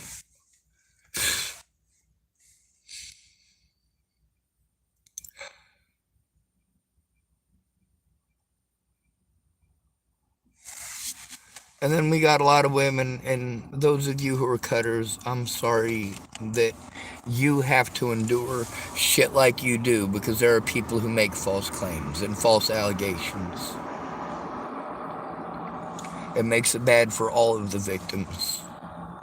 There are a lot of good causes that I supported when they came out because they were good ideas, like BLM and Me Too. But then when I spoke up with Me Too, I was told this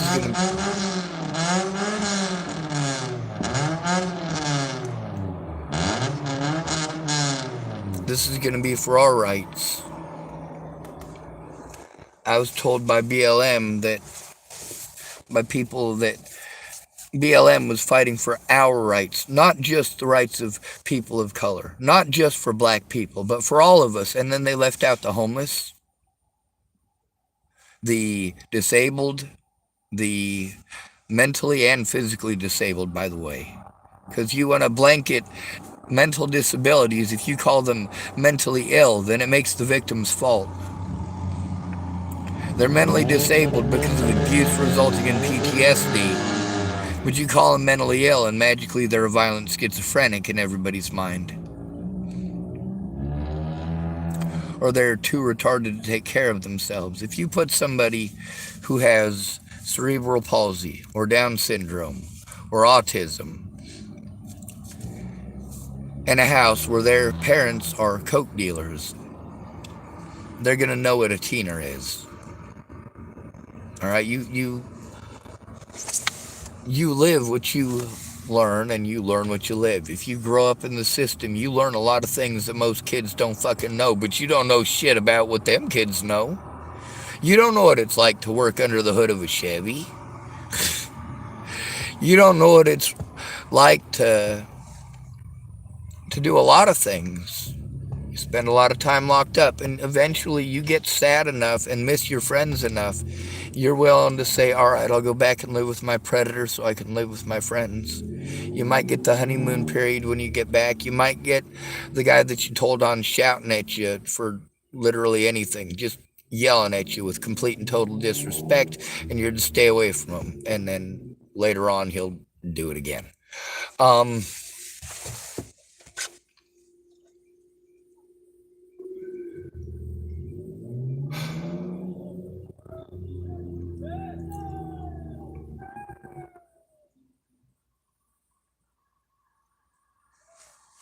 I already know that as a male, I'm not going to get heard, and that the best that I can do is try. That's the difference between somebody who's only cutting on themselves. Doesn't that sound horrible? Only. The difference between them only cutting themselves and you going to their funeral is whether or not you help them stop the abuse. Telling them to call suicide hotline does not get them a friend or family member to help them to turn it in and get it taken seriously. When your friend was first your friend, before all of that happened, they were your friend. After they were abused and gaslighted by their predator and got out, now they're your token mentally ill friend. They're not as important anymore, are they?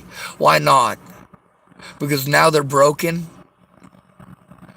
No, it's because now they've been discredited.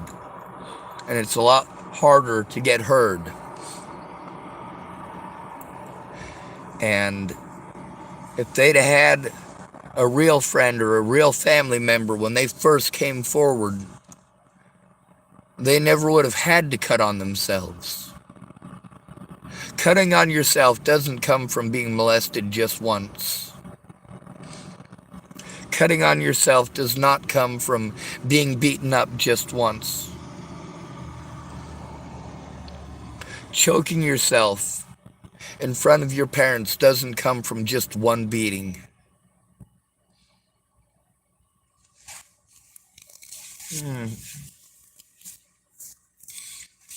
Self-harming behaviors come from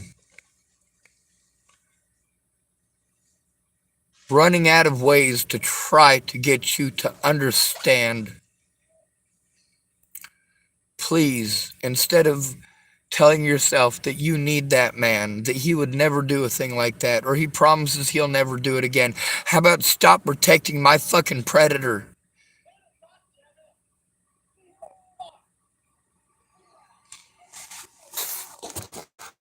Alright, that sounded like some angry screaming, and I'm a dumb son of a bitch. They're also youngins, and I ain't gonna have nobody shot or stabbed on my watch.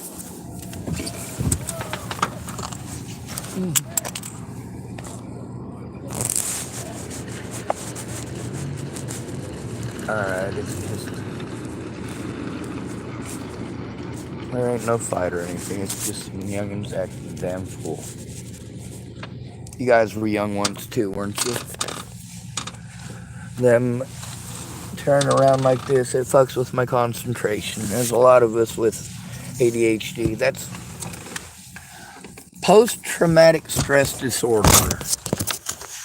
Alright, a lot of us have been diagnosed with stuff that is more closely and commonly related with post-traumatic stress disorder. And ADHD is something that's commonly assigned to us. But also, a lot of you who grew up in the 90s, you remember when they had any excited kid, or almost any kid at all, that was not a perfect little angel. The school wouldn't let them back in unless they were on Ritalin, and then we had a whole bunch of fiascos about how the school's not allowed to tell you that you have to put your kid on Ritalin. Only a doctor can do that. And then they're like, well, we're not letting the kid back until he's on Ritalin. And even after the federal courts and the state courts decided on that, the schools still thought that they get to decide. And they still, to this day, do kind of decide that. They just don't necessarily tell you it has to be Ritalin anymore, because holy shit, some of them kids got so hopped up coming to school. They didn't really have ADHD, and they give them Ritalin, and they come to school all fucking high as a goddamn kite.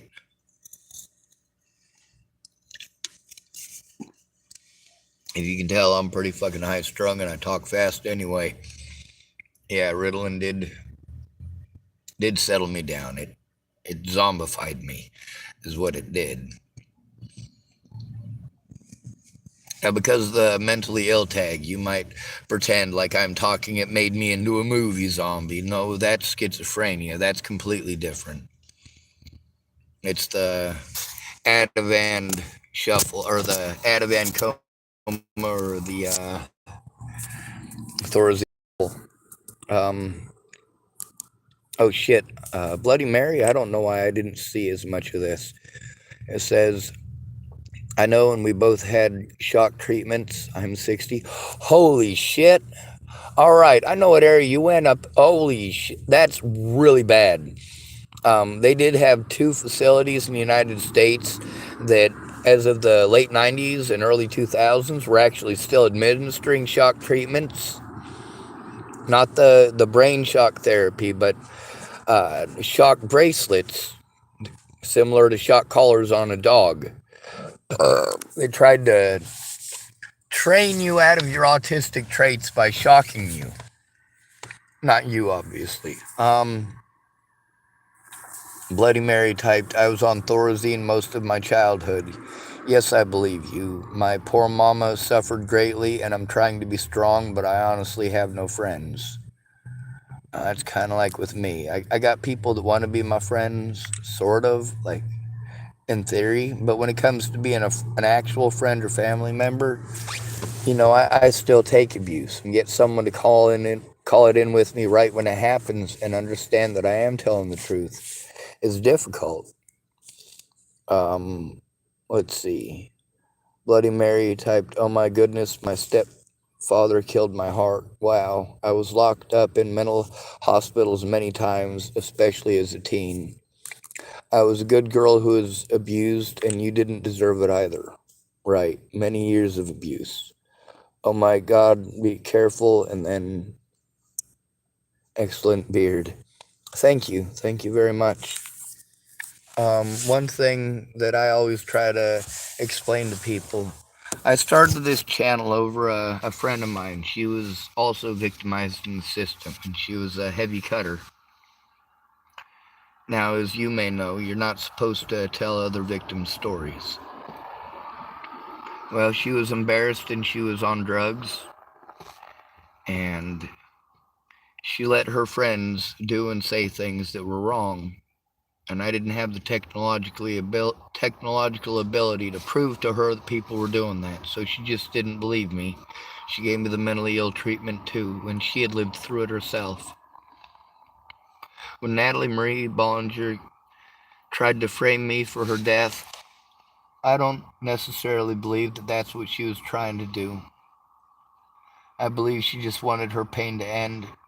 For over a year before she died, see, here's the thing, she used to think she was in love with me because, well, it's an attachment issue, and we can go into that later if you want.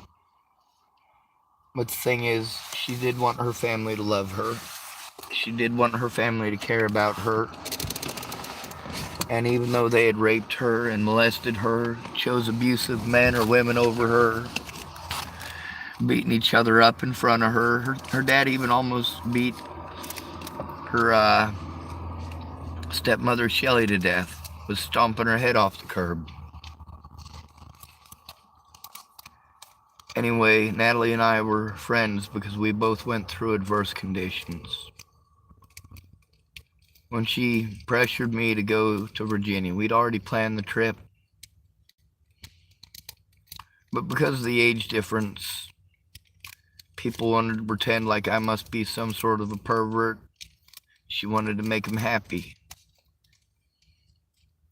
Before she died, she admitted that we never had a sexual relationship, but people don't want to hear that. They already decide you've got a penis, you're to blame. I want you to know that I exhibit many of my predator's traits, and I do it for a reason, and I admit that I do it for a reason. It's because I saw that between women, who are the ones that honestly are the most hurt when it comes to something like this, I learned that women were more likely to side with their abuser. And just like with my abusers, I know how they act. I know how they belittle and berate and gaslight their victim. The only part of that I left out of there was the gaslighting. See, I didn't have to gaslight Natalie Bollinger. I was after showing the truth, and I showed the truth with her words. And I gathered the words of many other people who should have come forward to begin with to protect Natalie Bollinger.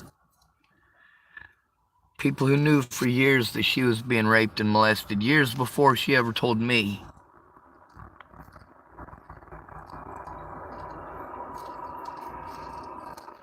This channel is about all of the victims. I'm not going to pretend that only black people can be victimized, or only white people can be victimized, only Christians can be persecuted, or only Muslims can be persecuted. Anyone can be victimized or persecuted. Anyone. All it takes is for people to not care. All it takes is the complacency of our brothers and sisters that we have to share this planet with. We're all stuck on this fucking rock together. When I get sick and tired of taking abuse and people not listening, I give people examples of what that abuse is, how it feels. When I tell you how it feels, you want to argue with me.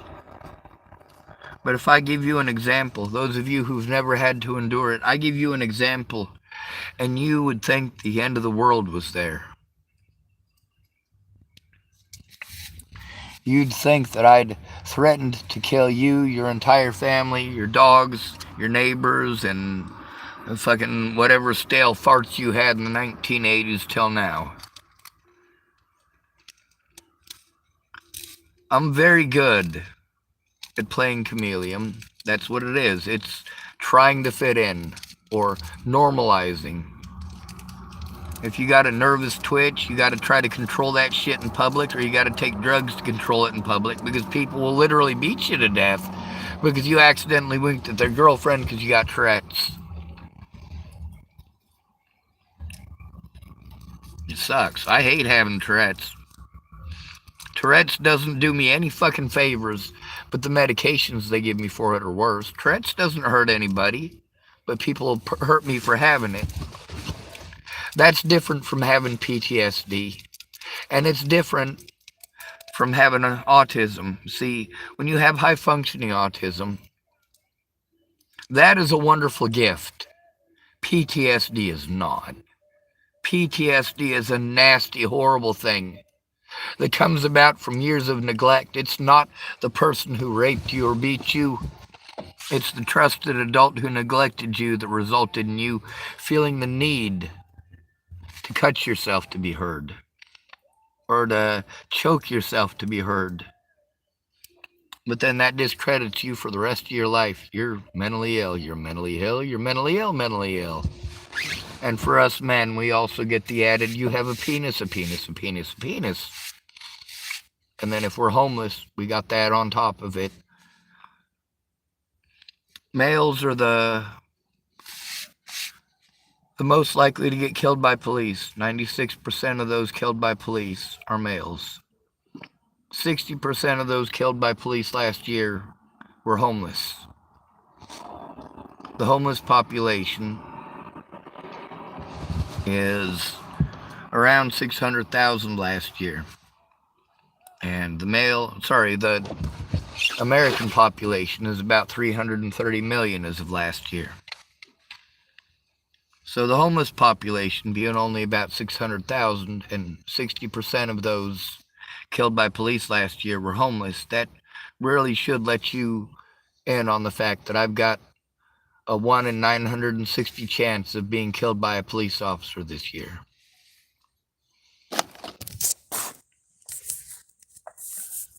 Bloody Mary typed, right, many years of abuse, OMG, be careful, excellent beard. Thank you for talking to me. Wow, you're an amazing person who speaks with wisdom and elegance. I feel blessed by you. I've been so scared in a situation that my jaws locked and my foot shook on the gas pedal. Holy shit, I've been there too. I am a homeless man.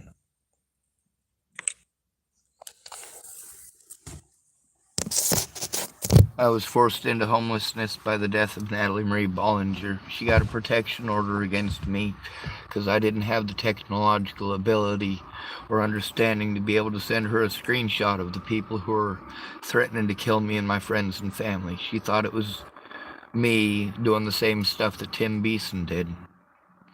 She was my best friend, but Tim Beeson, her ex-boyfriend, couldn't take no for an answer, did a lot of abusive shit, and the scariest part was when she needed rescued from him. She had to go to Virginia to go away from him and her father, Tim Beeson and Ted Bollinger.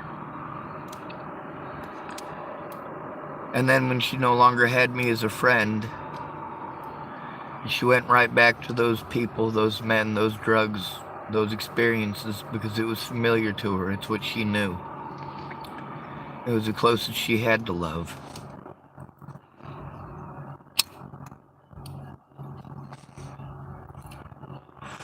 When I threatened to turn in her dad and Tim Beeson, I'd gotten tired of just threatening to do it. I'd tried to do it. I'd tried to turn in, especially Ted Bollinger. Tim Beeson was a little closer to her age. He was only like 9 or 10 years older than her when she was 14, and he started fucking her, though. That's a lot of age difference. I curse a lot. My page is full of me having panic attacks where I am a mean-hearted speaker.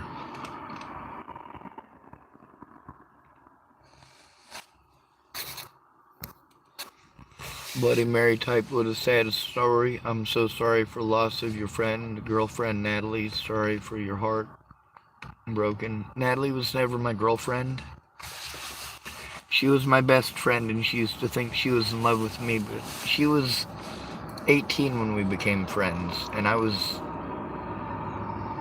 already pretty fucking old. The last time I saw Natalie Bollinger was on my birthday, October 18th of 2016. It was my birthday, and we went to a place called Elliott's Coffee Grounds in Norfolk, Virginia.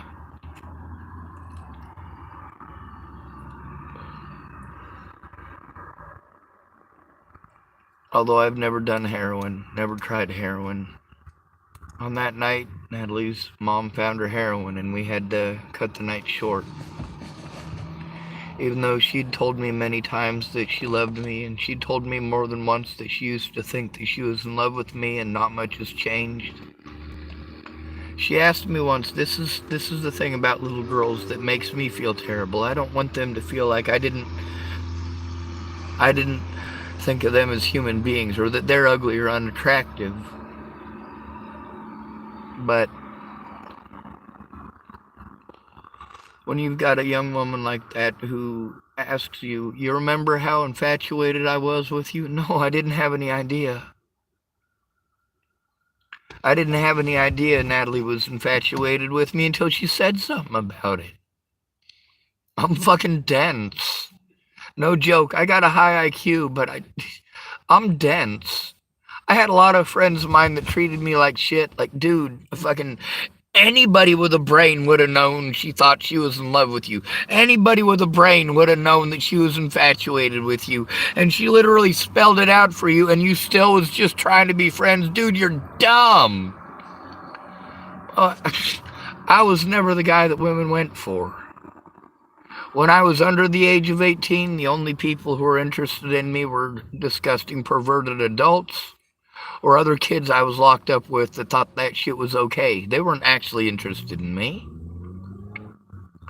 And when I was an adult, it was little girls that thought they were in love with me because I always wanted them to go away. Please don't come around me. Please don't come around me. All right, just you hanging out with me because I'm an adult. Even you hanging out with my friends' kids is fucking creepy to me because I know how quickly and how easily that can turn into false allegations, too. Because you're afraid or you didn't get what you wanted.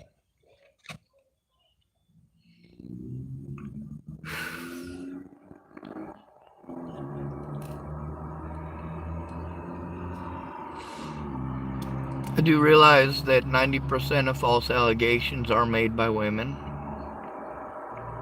But that doesn't mean that the actual victims should have to cut on themselves to be heard.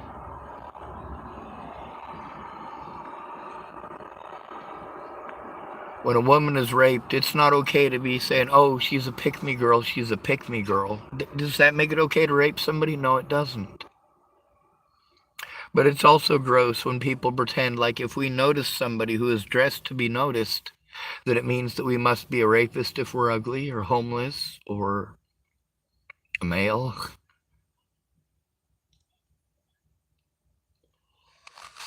For me, I try to share an equal amount of hatred on here as well. I try to make sure that every culture and every religion understands that you're being selfish and your selfishness and making it about you and just your group and the statistics for just your group. And you want to talk about how marginalized all these groups are. Meanwhile, the homeless, bar none, are the most marginalized people in the country. We encompass people from every race, every religion. If you hate black people, you find a black homeless person. If you hate white people, you find a white homeless person. If you hate men, you find a male homeless person. You hate women, you go find yourself a female homeless person. You hate Jews, you go find a Jewish homeless person. It goes on and on. And meanwhile, if you really don't fucking care, there's no Jew for you to pick on who's homeless in the immediate vicinity. You know that any homeless person will do. They're a lot less likely to be heard than you. They're also a lot more likely to be victimized by you because all of you know this, all of you recognize this. And you can see all these different groups that want us to care about a lot of marginalized groups. But there are more hate crimes against the homeless than all hate crimes combined in the United States.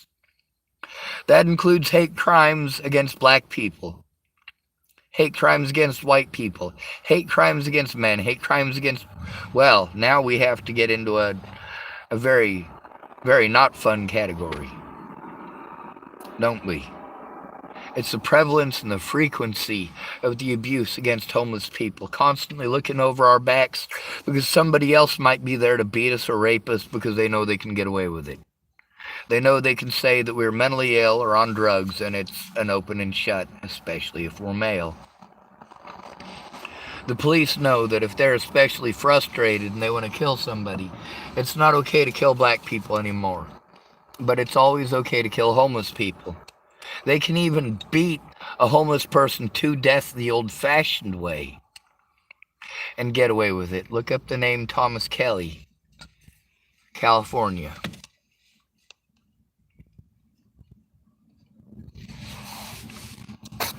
Alright, I have to go to the bathroom and I'm not going to do that while my video is running. I only left it going this long because Bloody Mary is well, you're a welcome guest this time. The thing is, let's see, Natalie was never my girlfriend. She wanted to, and she hinted at that a lot, but I never wanted a girlfriend because the way I grew up, sex was always a gross thing. Mary type, you know that geniuses tend to cuss a lot. Yes, and also honest people tend to cuss more.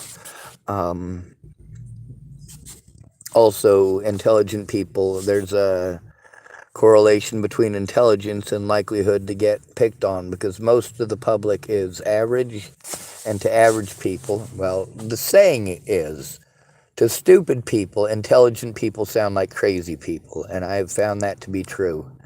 That's not that average people are stupid, it's just that average people have difficulties putting themselves in our shoes or understanding from the level that we are able to.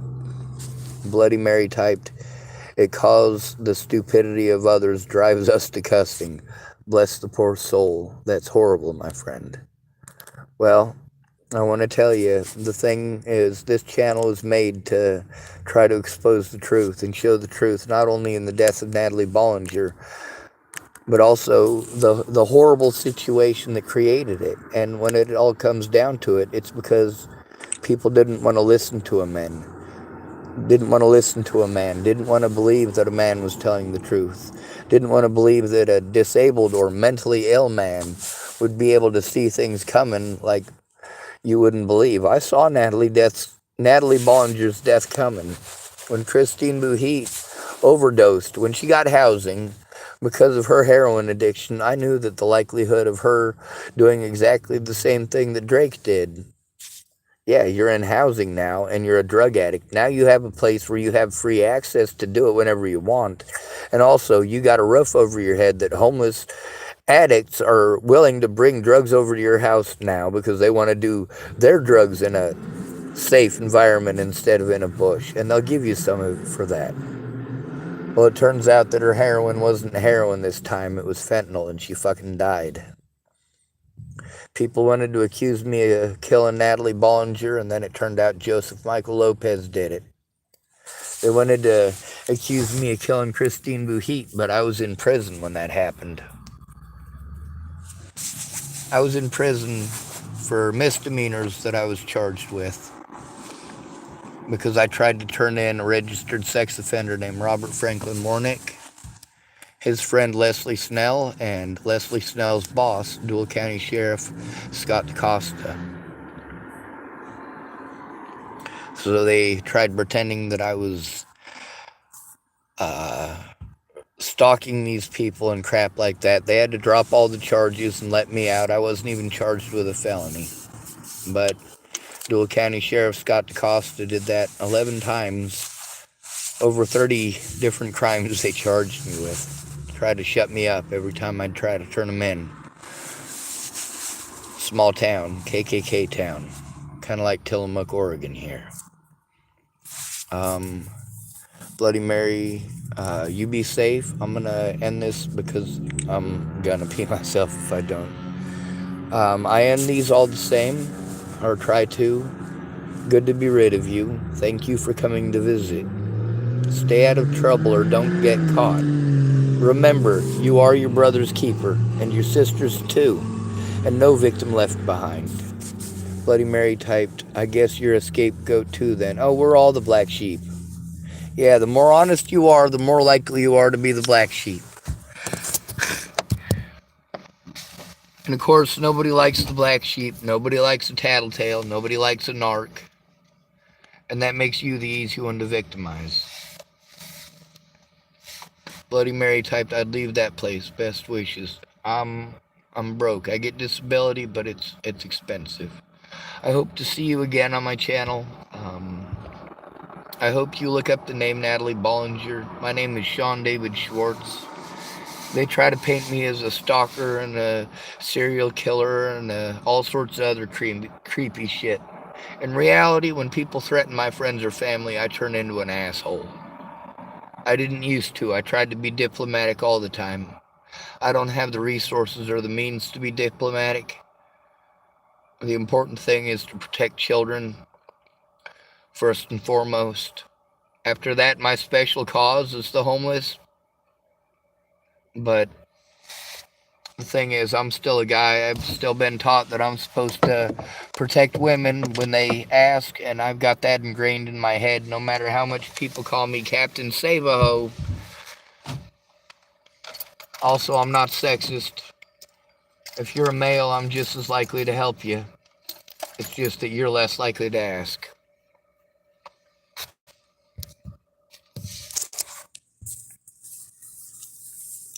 Bloody Mary typed, okay, I sure will. My name is Mary Windsor. So nice to meet you, Sean David Schwartz.